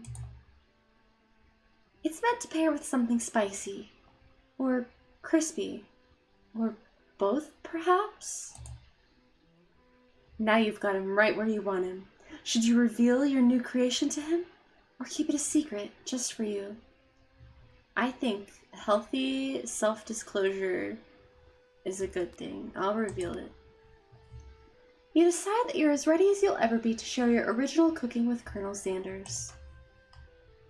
Before you can talk yourself out of it, you decide to dive in head first. You reach into your lunch bag for a special dish that you've been keeping on ice all day. I present to you my original coleslaw. I feel like only old people eat coleslaw. The shredded cabbage disc glistens in the light of Colonel Sanders' Lux hideaway. Magnificent. Together, you chow down on the creamy slaw until just a spoonful remains in the bowl. I don't like the way I said that. You mind if I hold on to the last bite? I'd like to have it around so that I can admire its taste later. Peek back on the smoke of this creamy slaw. You know what else is creamy, Colonel Sanders? You could offer to make him more, but he seems like a very sentimental kind of guy. He's a softie. But I'm sure he's hard when it counts. Sure, why not? Please make yourself comfortable. I'll be back in just a moment. Oh, he's about to introduce me to his cream. You realize that now would have been the perfect time to do some snooping. Around the room are various items that you can look closer at. Each item seems to radiate memories and emotions. Tap on an item to discover more about the Colonel. Oh, I'm gonna start with the urn, I suppose. You take a closer look at a large urn sitting on a nearby pedestal. There's a plaque on it. It's dusty, but when you wipe it off, you can read the inscription. It says, "Here lie the ashes of all my past careers and business failures." Oh. Poor guy. This must be where he keeps the secret recipe, and it's safe. You think for a moment. What number is important to Colonel Sanders? Then it dawns on you. As soon as you turn the dial to 111111, the safe opens. Inside, you find a single note. Can chicken be prepared sashimi style? No. Thanks, Colonel. This photo appears to be Colonel Sanders, except he's an old man visiting the pyramids of Egypt. Maybe this is where he discovered one of his secret herbs and spices. An adorable little baby boy crawls across the floor. From the goatee and mustache combo he sports, you figure that this must be Colonel Sanders himself. That, or maybe it's the drumstick that he seems to be waving like a rattle. Who frames a baby picture of just themselves? The Probably- other two pictures are real pictures, though. Are they? Yeah. Okay, that I believe it. Do you think that's where he got his 11 herbs and spices? Do He you think- didn't make KFC until he was in his 60s. I'm like hungry now. I want KFC. And then I think we're in Kentucky. There's the original. He has his own restaurant because KFC got, what is it, commercialized? And it's named after his wife. So there you can get the original recipe of the Kentucky Fried Chicken. Is he still alive? I believe so. Wow. Look. He must be old as fuck. But hot, right? Probably the same type of person who would make their own face the logo of the company they founded, am I right? He is dead. Ah. He died in 1980. He looks like a nice man. One of the framed photos shows an old man who looks a bit like Colonel Sanders standing with a friend. They hold fried chicken drumsticks and appear to be cheersing them. You look closely and see that there's a short inscription. I wonder who my friend Pete is. OMG, Colonel Sanders, I love you. OMG! Hi! Hello, friend Tristan. How are you? I hope you're well. You gaze out the window across the vast lake and mountain range beyond. Just then, the ghost of student pops up. Are you thinking about heading into the world on the quest to change my death? No. Wait, what? I never even learned your name. Why would I avenge you?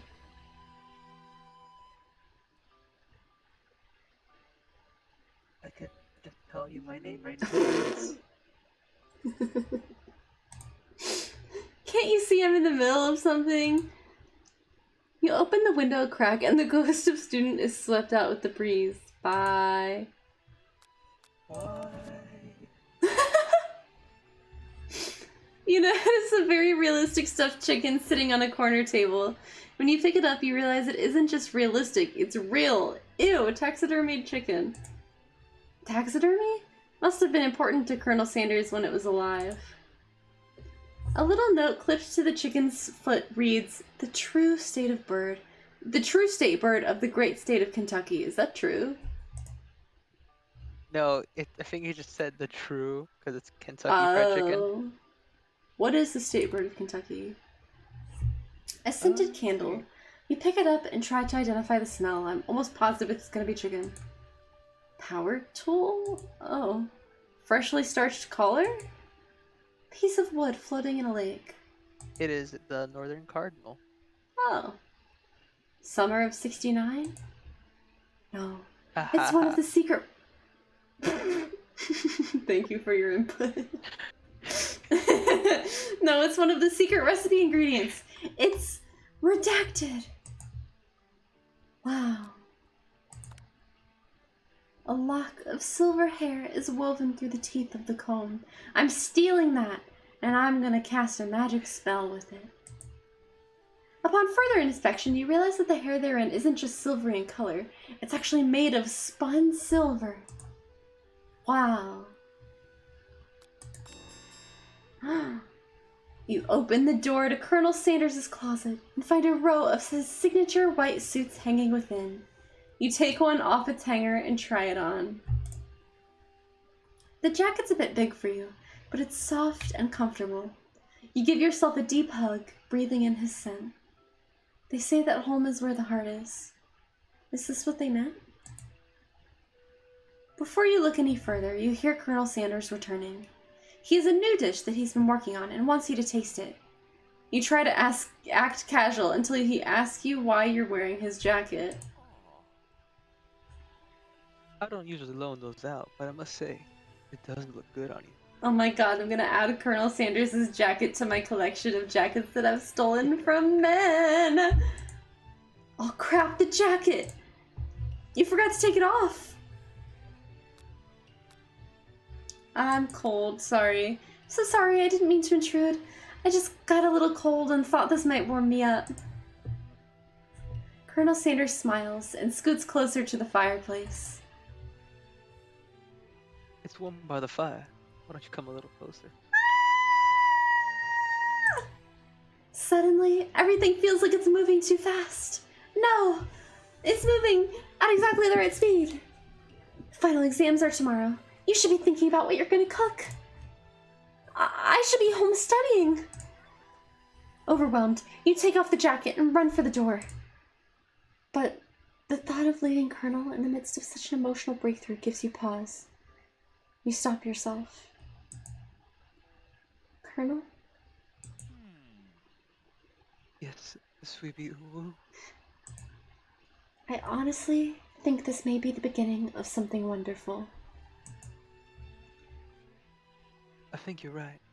We should take things slow. You talk late into the night and drift off into slumber.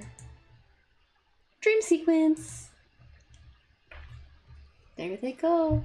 Look, look at them go. Amazing. Thank you. Preesh. Big preesh.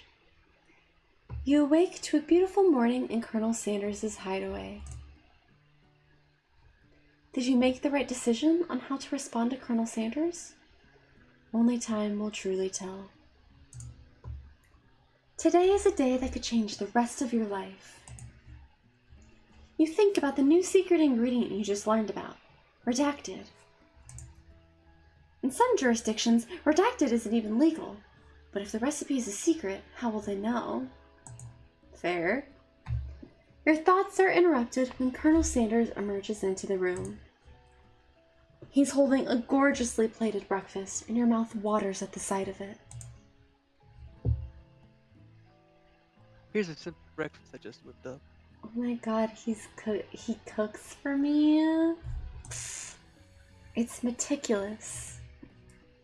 You taste Colonel Sanders' food, and it takes you on a journey. He buttered the biscuit for you. He buttered my biscuits. Man, this man really does butter my biscuits, if you know what I'm saying. My biscuits right now are buttered. When you return, he's waiting to ask you an important question.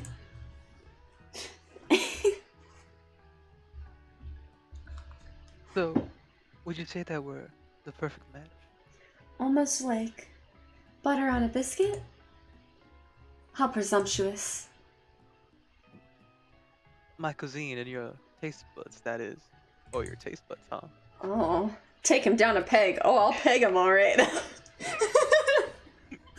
I'll peg him all right. Such confidence. Your drumstick. I'll show it. I'll show you my drumstick, Colonel. Such confidence, such grace. Could he be the world's greatest gift to cookery? No, I'll flatter him, because I know what men want. Even though he seems peggable, I'll flatter him. You know, I think we might make a great team. A single tear begins to pull in the corner of his eye as he gazes out the window. And with a right business partner, I know I can't fail. Business partner? Could he be talking to you? It's all happening so quickly. Overcome with emotion and confused by your feelings, you're on the verge of tears.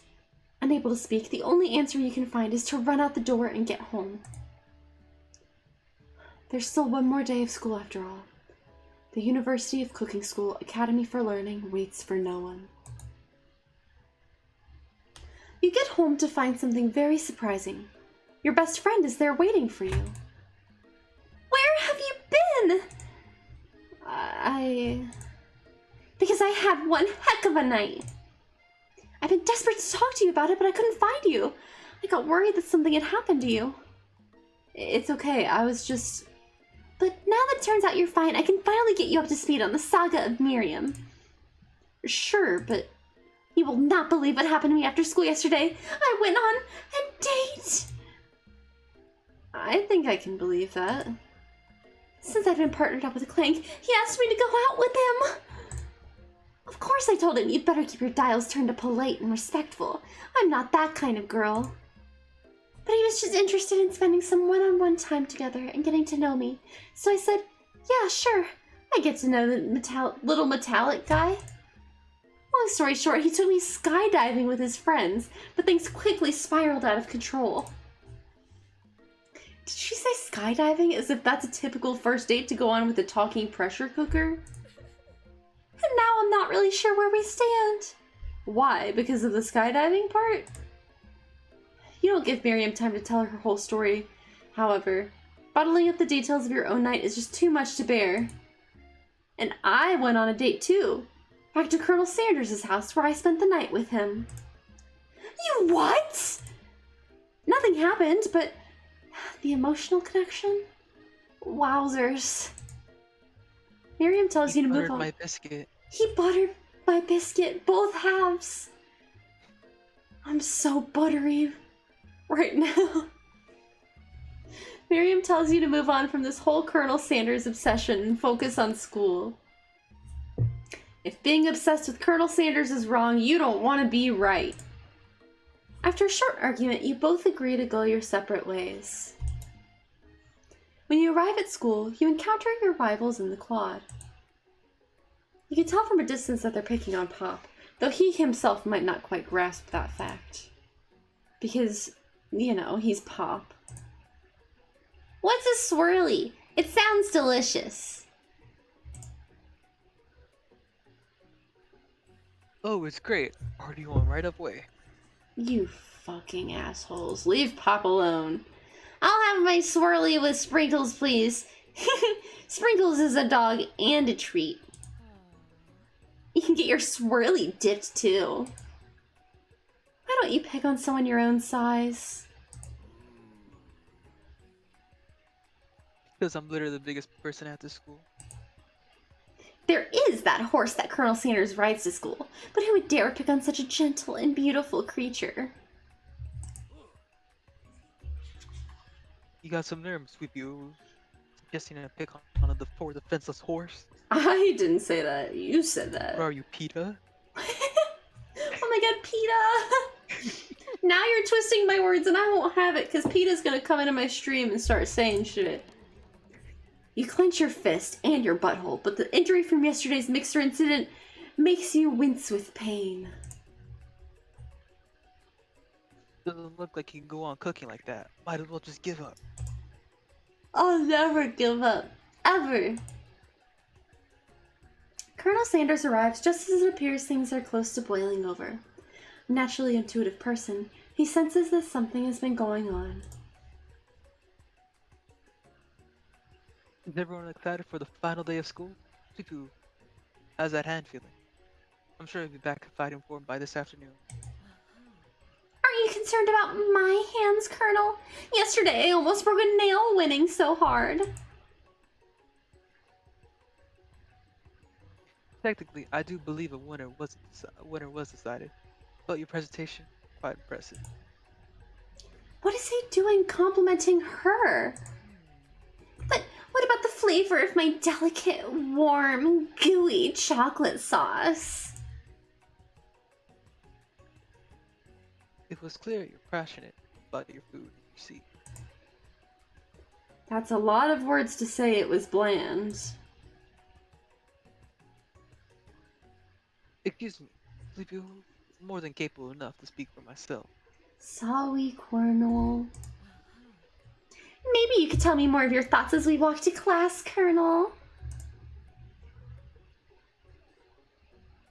Always interested in discussing the fine art of fine food.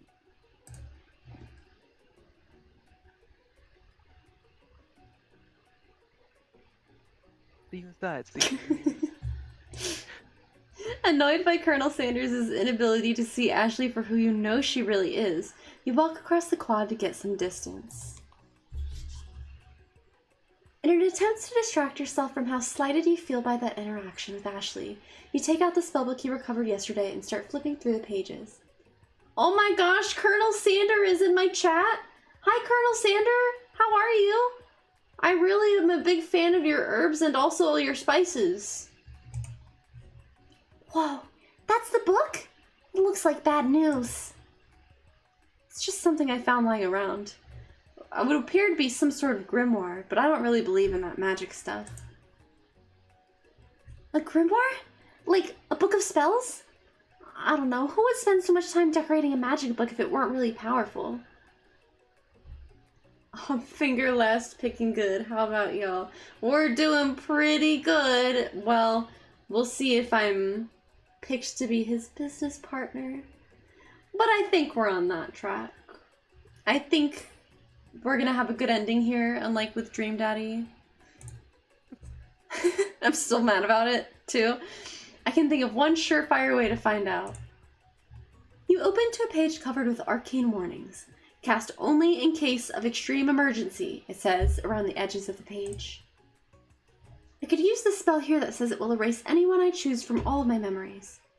If I scrub out Colonel Sanders, it would probably help me focus better on the upcoming final exam, but then we might lose our love. I don't know if I want to forget our love.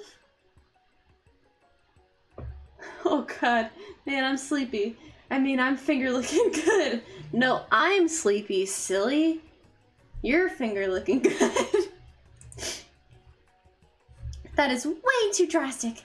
Couldn't you do something else? Like anything else? Not rooted in dark magic? Maybe tie a string around your finger. No, you. Oh, you flatter me, Colonel Sander. You flatter me. Okay, fine. It is drastic. But desperate times call for desperate measures. You've got a memory erasing spell sitting right in front of you, and a pretty good excuse to try it out.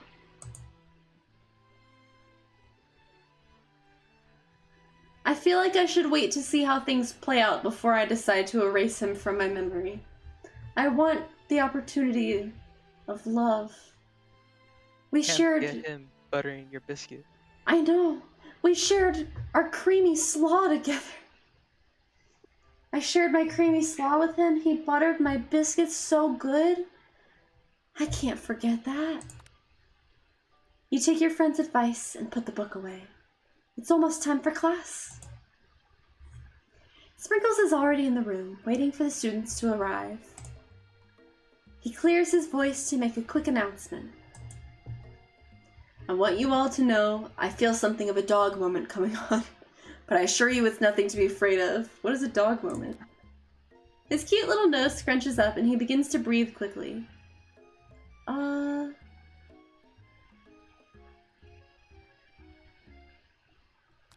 I'm gonna wait and see what happens. Sprinkles stops in his tracks. He focuses in on the window. The room is deadly silent. When you follow his gaze, you see a tiny orange squirrel perched on the cherry tree outside. Sprinkles turns feral and runs to the window of the classroom. He begins barking uncontrollably at the squirrel outside. Terrence, I told you never to come back here. Terrence, I will destroy you, Terrence! Sprinkles is barking ferociously, drool flying off his face. The squirrel looks over, but he doesn't say anything back. You wonder, is that even a talking squirrel? Who named him Terrence? You better not show your chubby cheeks around here ever again. After Sprinkles is satisfied that his presence has been felt by not only Terrence, but any other squirrel in hearing distance, he returns to his professional tone. I apologize for the outburst. This actually brings up an important point. Thank you, Sleepy Uwu, for reminding me to dole out this indispensable bit of wisdom. You see. But before he can go any further, Miriam's love drama spills over into the class. Sprinkles is interrupted by whirs and sparks coming from the back of the room. I told you to save it for after class!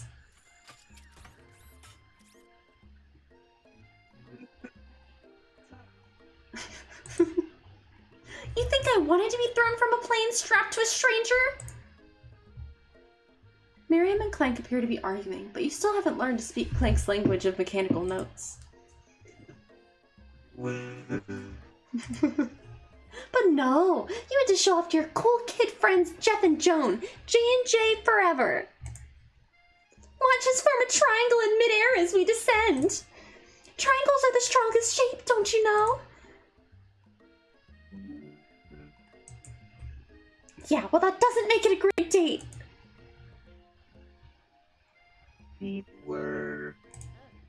Then take Jeff and Joan with you. You can all hold hands as you pedal down the mountain or off a cliff for all I care.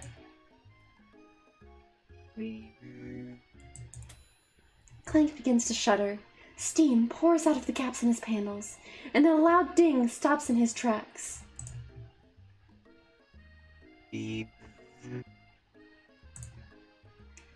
No amount of seasoning is going to make me want to eat that, Clank. Ew. Clank burps out a completely deep-fried sneaker. Considering that he himself has wheels, not feet, it's not entirely clear where it came from. In terms of deep-fried footwear, I guess it looks okay. Clank slowly rolls out of the room to be alone with his shoe. Everyone tries to pretend like they didn't see that entire thing go down. Nothing like a loud public breakup to cast a pall over the final day of school. Well, that was unfortunate. But we mustn't be distracted from what lies ahead. The final competition showdown challenge exam. Still working on the title, but I think you get it. Test time approaches. See you all in the arena. But before you can think about your upcoming competition, there's a very beautiful soul nearby in need of a pep talk. Hey Miriam, are you okay? Okay? I'm so mad I could smash a tiny mug, spilling several droplets of hot cocoa all over the floor.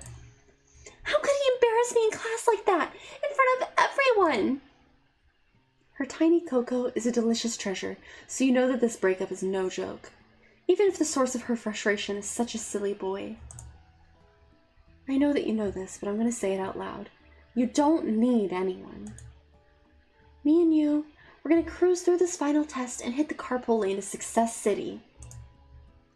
Miriam brightens up, imagining the wind rushing through her short bangs, but she hesitates to embrace the feeling all the way.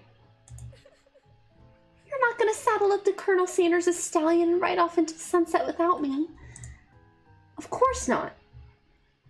Well, maybe sorta, but I'm sure there's a pony out there with your name on it and a ranch big enough for the both of us and whoever else we want to bring along. If it's not Pop or Clank or anyone else you meet today, tomorrow, or this whole year, so what? You're a special person who shouldn't settle for the first someone to show a little interest anyhow. Miriam gives you a big hug and wipes the tears from her cheeks. I should really review my menu for today. I'm going to make a very special soup. And I bet that Professor Dog is going to love it up. While you were pep-talking Miriam, you completely missed lunch. But that's okay, because you had a better idea of how to spend the time before your exam. You've decided to head to the arena early to practice a dish. This is it. The location of your final challenge. A test of will, a test of courage. A test of talent. And a chance to beat the pants off of Van Van, the supposed man-man, and his eviler counterpart, Ashley. As planned, you begin to run through a quick test of a recipe you've been working on. Sweepy Ubu's famous chicken pot pie. After practicing for months, making this dish comes second nature to you, and you're able to quickly get a fresh pot pie in the oven. But as soon as you do, your cram session is interrupted by Colonel Sanders. Sweepy, what are you doing here? There's still time before the final exam. Oh, just taking it all in. I'm big into visualizing success. I'm looking at my station and picturing victory.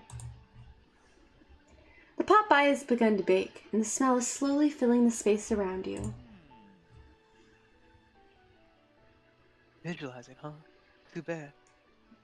I was hoping you were cooking something delicious. You usually happily share your food with anyone who's hungry, but the last time you let Colonel Sanders get in your head, it cost you a cook-off. You decide that it's time to put your cooking above your romantic desires. But that decision gets hard to stick to when the oven timer goes off behind you.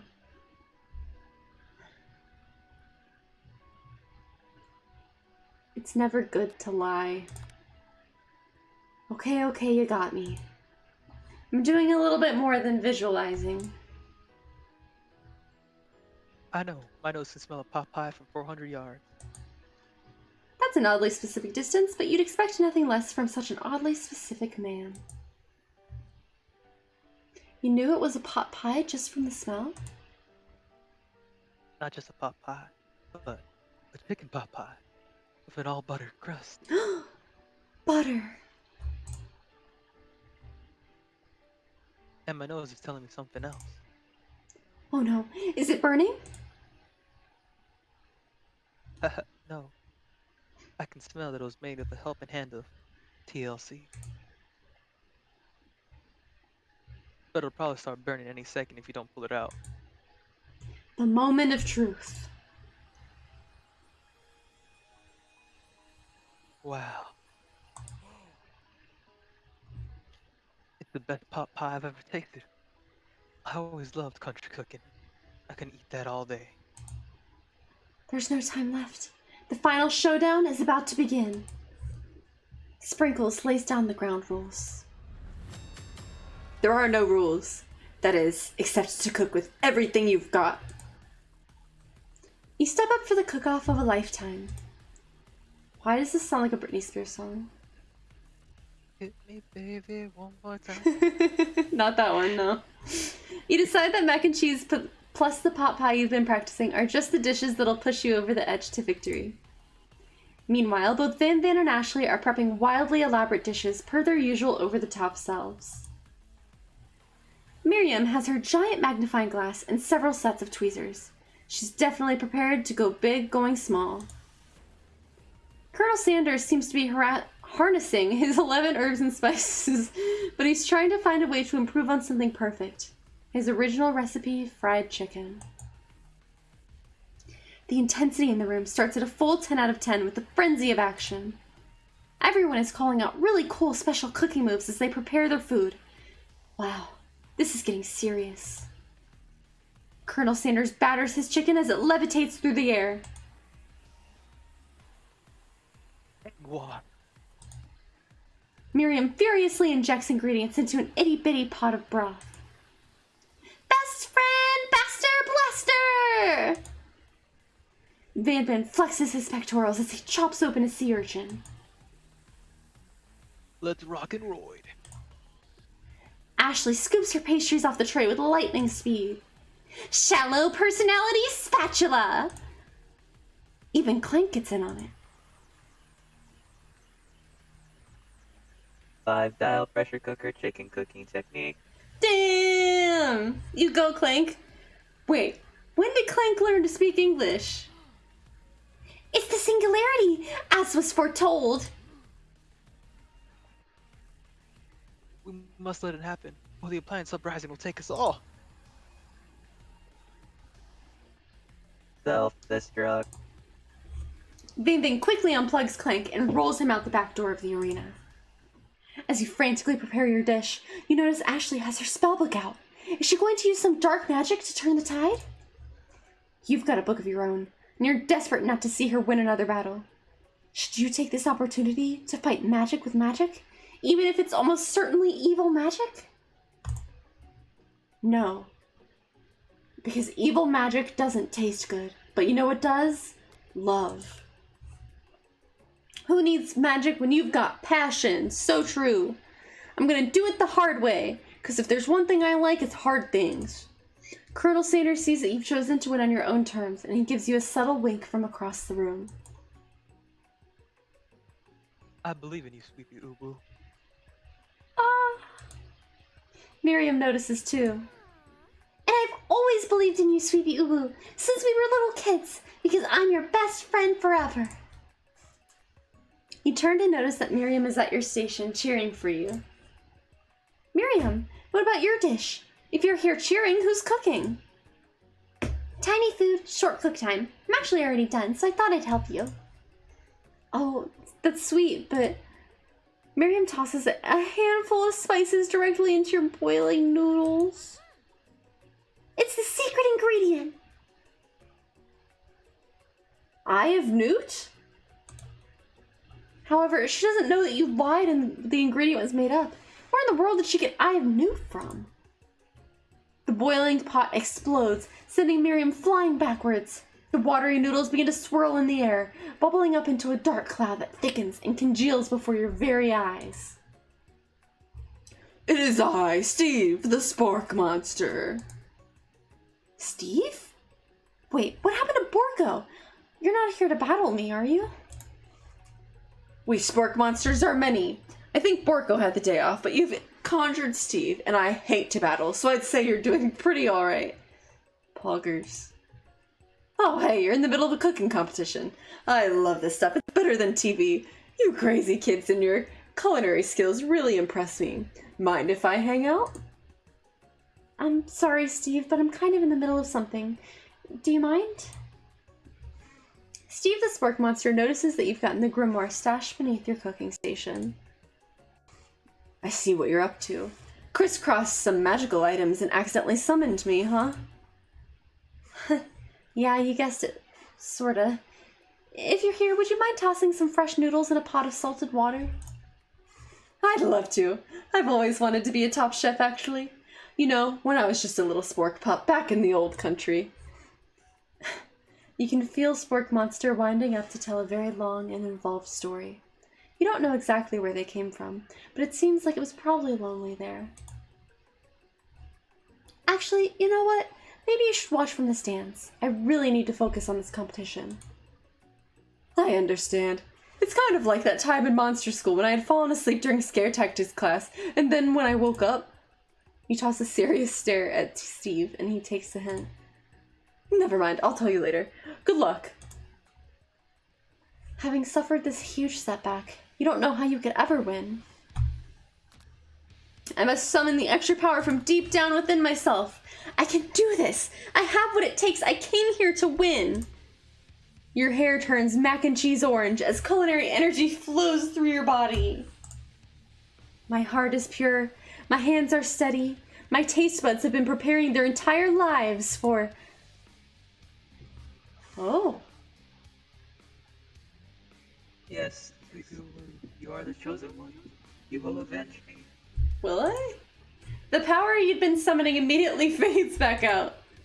You interrupted my inspiring monologue. So sorry. My heart is pure. My hands are steady. My taste buds have been preparing their entire lives for this moment. I will show the world my cookery. You begin to levitate off the ground. Energy courses through your body. You know that with this power, you can do anything. Except turn back time, which would be super useful because while you were powering up, your chicken pot pie overcooked in the oven and can't be served. No! But don't worry, dear Sleepy Uwu. You may have suffered some setbacks, but all is not lost. Impressed with your fortitude, Colonel Sanders decides that you have earned his support.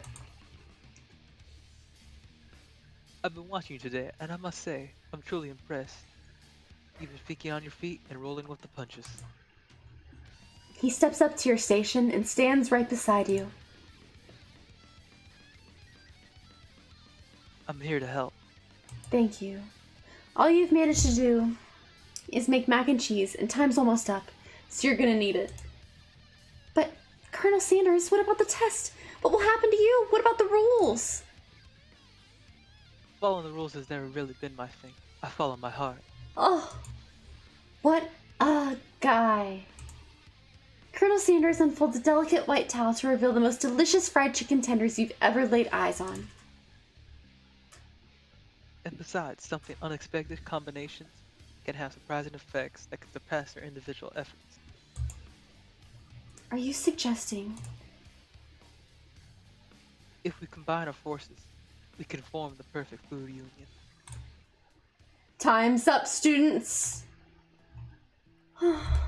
With time expired, it's the moment everyone has been waiting for. You must now prepare to present your dishes. A handful of students stand tall, but the class seems incomplete. It seems we're missing some students. Pop? Clank? From off-screen, you hear a pure and innocent giggle that can only come from one student. I'm flying! Sounds like that's coming from the broom closet over there. Miriam, would you mind?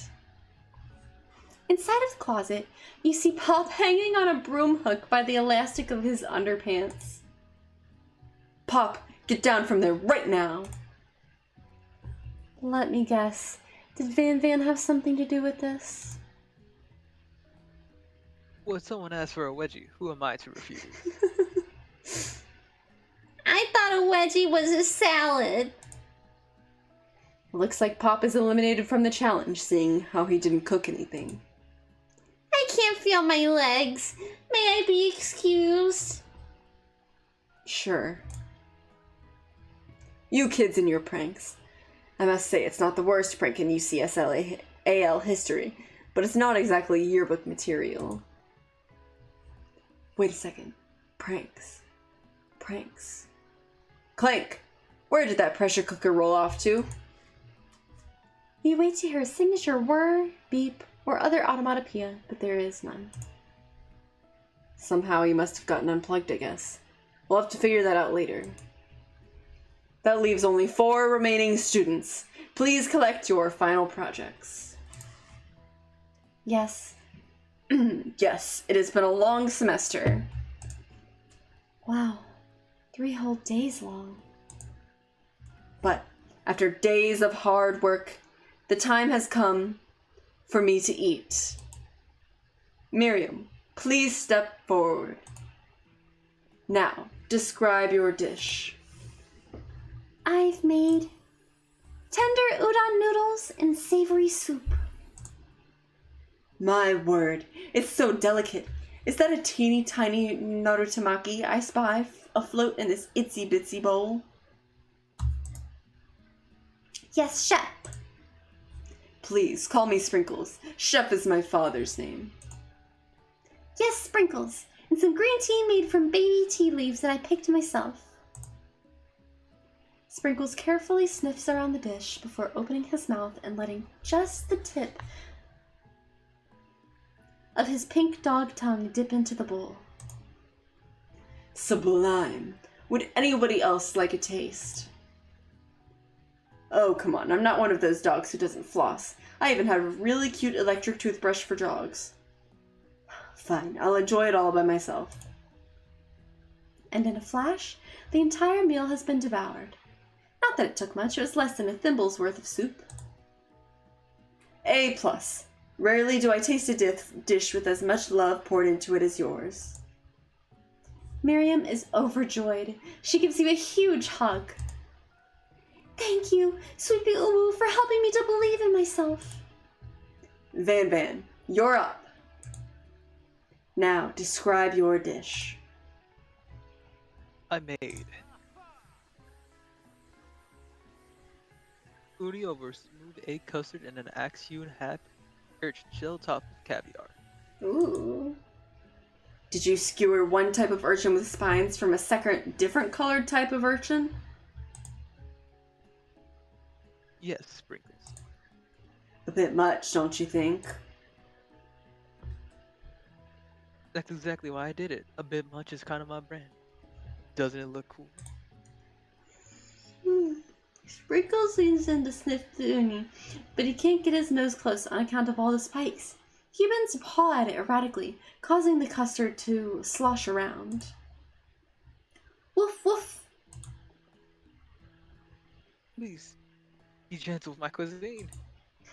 Grrr. Finally, Sprinkles goes all in, tongue first, but he can't get past all the needles.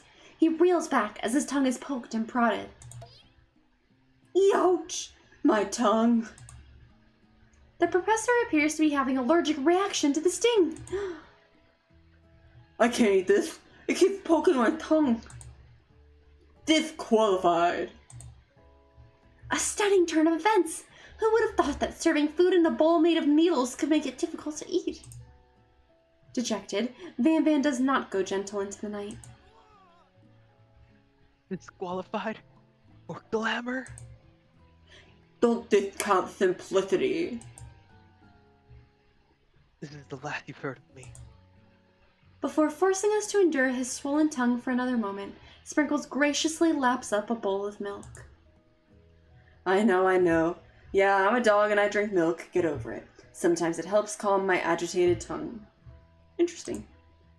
Next student. Ashley, it's time to step up. Now, describe your dish. I made orange blossom Turkish delight in a light rosewater syrup, topped with French meringue and connected by a sugar glass. It's really cute. I can't even lie. That actually doesn't sound too bad. Indeed, it's quite delightful. However, I'd ask that you please refrain from eating it or attempting to taste it in any way. It's very fragile and meant to be a display piece. Oh. Don't eat the food? At a cooking school? Get toast in your ears or something, Sweepy Ubu. I told you, it's a display piece. Ashley, I must say, it is beautiful. However, this is a cooking competition. At cooking school. Yeah, which is why I cooked it and did an extremely good job cooking it too. I didn't realize that we were having an eating exam. If I wanted to be judged on eating, I'd go to the College of Eating, School for the Hungry. I suppose you could smell it if you absolutely insisted, but don't breathe too hard. You might disrupt the sugar spiral. If the food cannot be eaten, it cannot be judged. You are disqualified. Rage overtakes Ashley, and she finally cannot keep up her two-faced routine. You wouldn't know high-end cuisine if it cooked you! And with that, Ashley storms off to rededicate herself to being the best, but this time without being shackled by trying to be fake nice and liked by everyone.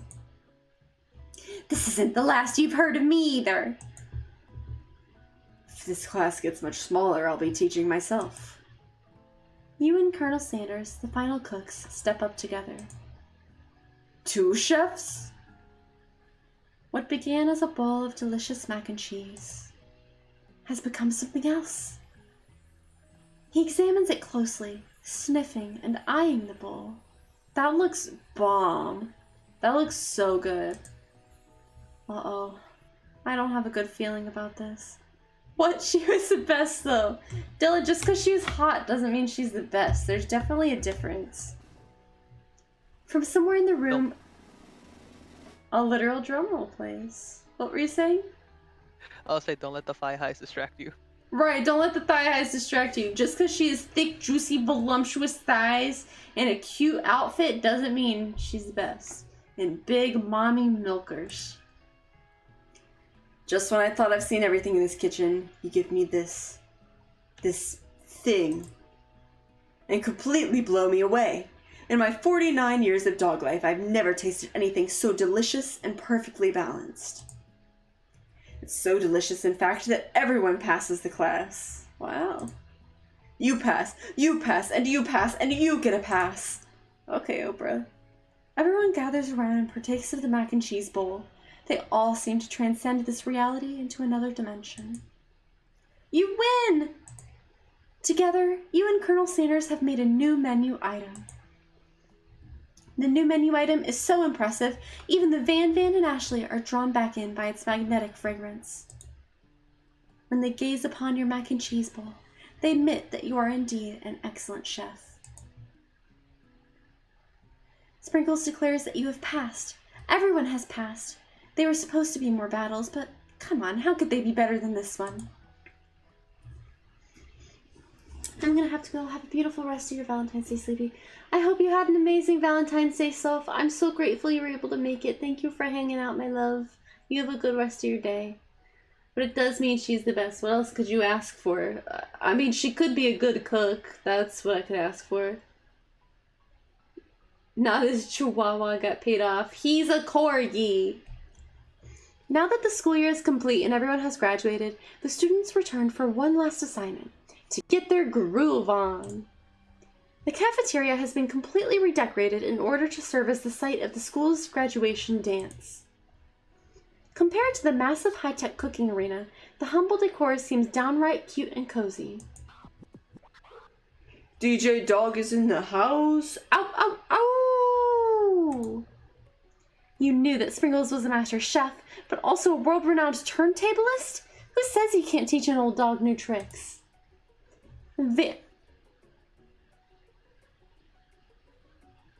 I'm sorry, she's hot. I mean, what? Mommy? Sorry. Mommy. Van and Ashley... Immediate silence. I'm sorry, I saw her outfit and I... Hi. Van and Ashley tell everyone that they're committed themselves to righting the wrongs they did while they were the villains. Ashley? Yeah. Holy crap. So, give me a girlfriend like Ashley, please. Except nicer, preferably. For a moment, you actually believed them. Not another haunting. No ghosts allowed at graduation. It's clearly written in the school's bylaws. I was never actually a ghost. It was just a trick for you to finally notice me. Bruh. Oh, amusing.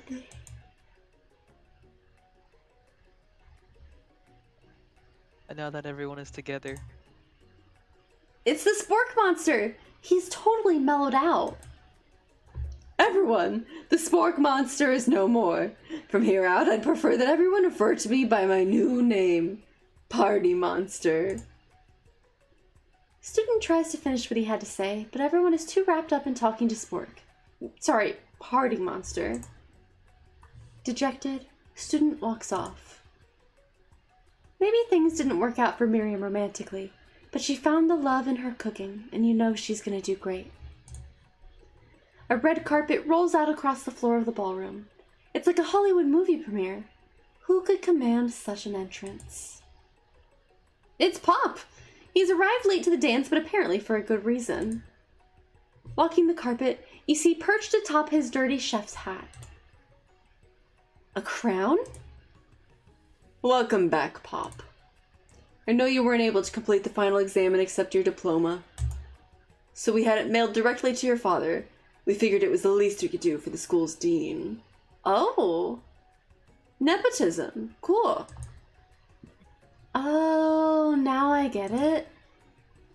And we get a new wing on the school. Not to mention the honor of educating the son of the chancellor of such and such. The music of the dance is interrupted by the sound of sparking and electrical hissing. It's Clank, who's arrived late to the dance. Now that I have graduated, I can reveal my truth. Whoa, he's still doing the talking thing. I am Clank. I am not of this earth. I am actually from a faraway planet, in another dimension.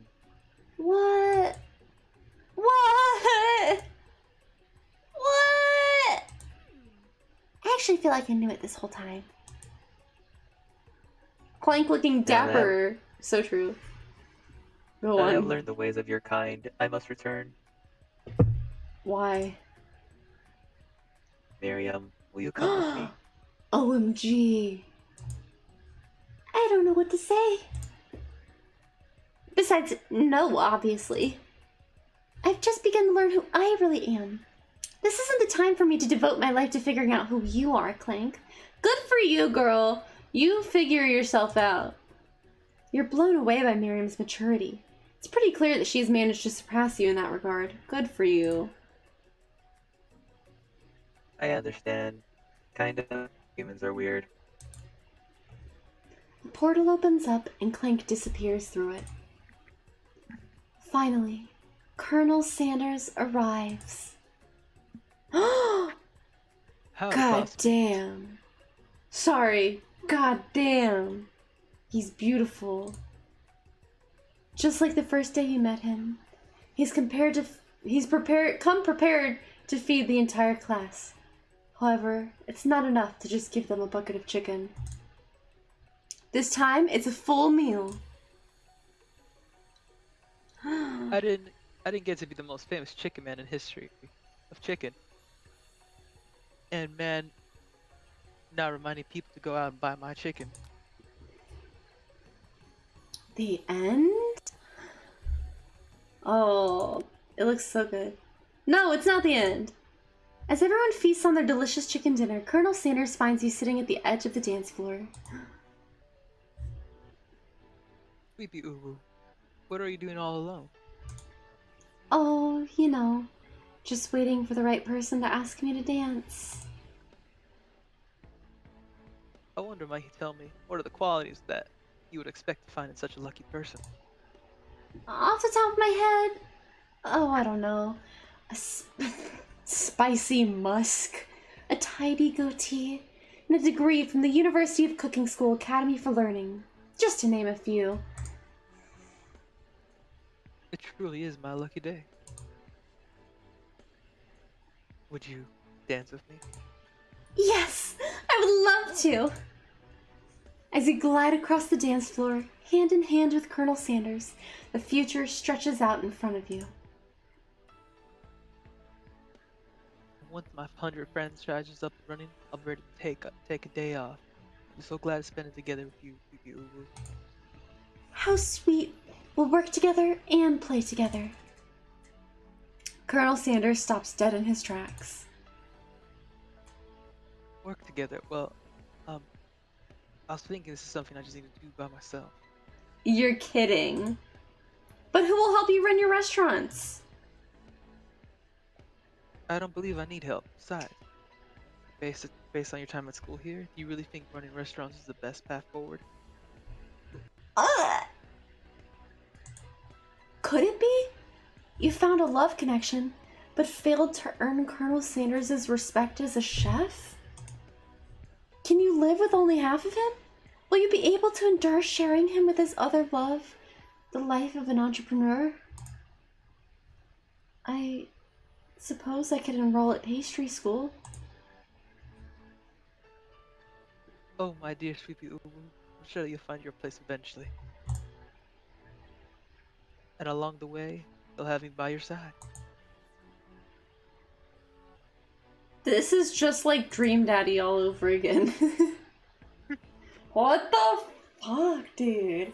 I mean, I thought I did pretty good. Do you not remember when I got 100% on the exam the first day?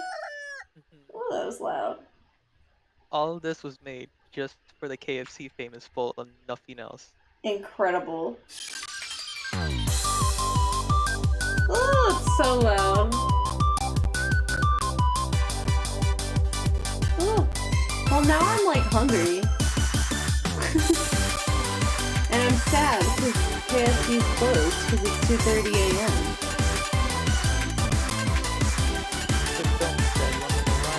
Because it's February 15th, and that's when all the Taco Trucks sell at all the stores. Sorry, what were you saying? I couldn't hear you over the anime cutscene. Oh, it's February 15th now, and that's the day when all the chocolate's on sale at the store. Hell yeah, good reminder. I'm gonna go shopping tomorrow. Hehehehe. But yes, that is the end of the Colonel Sanders dating simulator. I'm gonna stop streaming, that way my bitrate can stop freaking out. And go back to just chatting for a minute. What do you guys think? What do you guys feel? How y'all feel about Colonel Sanders dating simulator? I'm a little salty that he slighted me at the end. I feel slighted, but he's hot, so I'll let it slide. Bro, as I say reaction. Well, now I'm hungry, so I just gotta go eat. Now get purple hair chick dating sim. You want Ashley?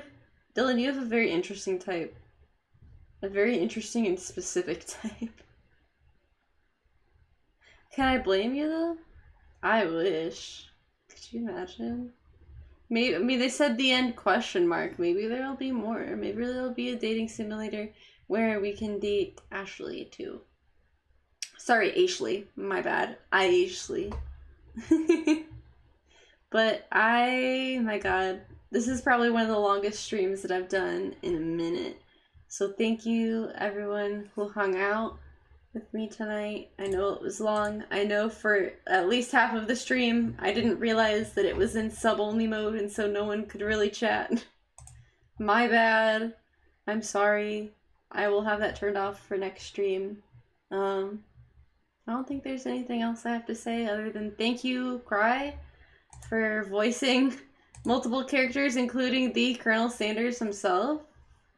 Cry is my mod and is very active in my chat all the time and is also a streamer himself, and you should check him out. I'm just gonna put his @ in the chat. Click on it, follow him, watch his streams. They're good. Do you have any final words? I mean, he did butter your biscuit at the end still, so, you know, it wasn't all bad. You're right. At the end of the day, he buttered my biscuit, so you're so right. Thank you for your wisdom, Craig. Appreciate it.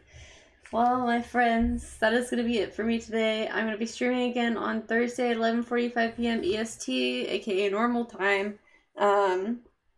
We're probably going to be continuing Corpse Party, I think, because we haven't done that in a few weeks, and we finished unpacking last week. So, yeah, does that sound good to everyone? Good. You don't get an opinion. I'm sorry. Oh my god, man, I think the combination of, like, having the game open and streaming to Discord really, like, man, that was really lagging me out, because now look at me move around. I'm moving my head around, and I'm moving up and down, but before I was, like, slow. Look at me go. I'm gonna miss my Valentine's Day Sleepy a little bit. She's cute. Yeah, it's a nice outfit for it. So cute. Can you believe this dress was only like $3? Oh, I remember. Exclamation point socials. Speaking of, connect with me on social media. Twitter is YnisSleepy, Instagram is YnisSleepy, YouTube is YnisSleepy VODs. I'll probably be uploading this to the VOD channel if it's like not too long, basically. And you should go check out my Instagram right now if you want to see the full Valentine's Day look. I posted pictures of the full outfit, the full look on Instagram. Highly recommend going and checking me out there. That's also a good place to stay in touch with me and to communicate with me, if so need. But thank you everyone so much for hanging out. I appreciate it. Bye!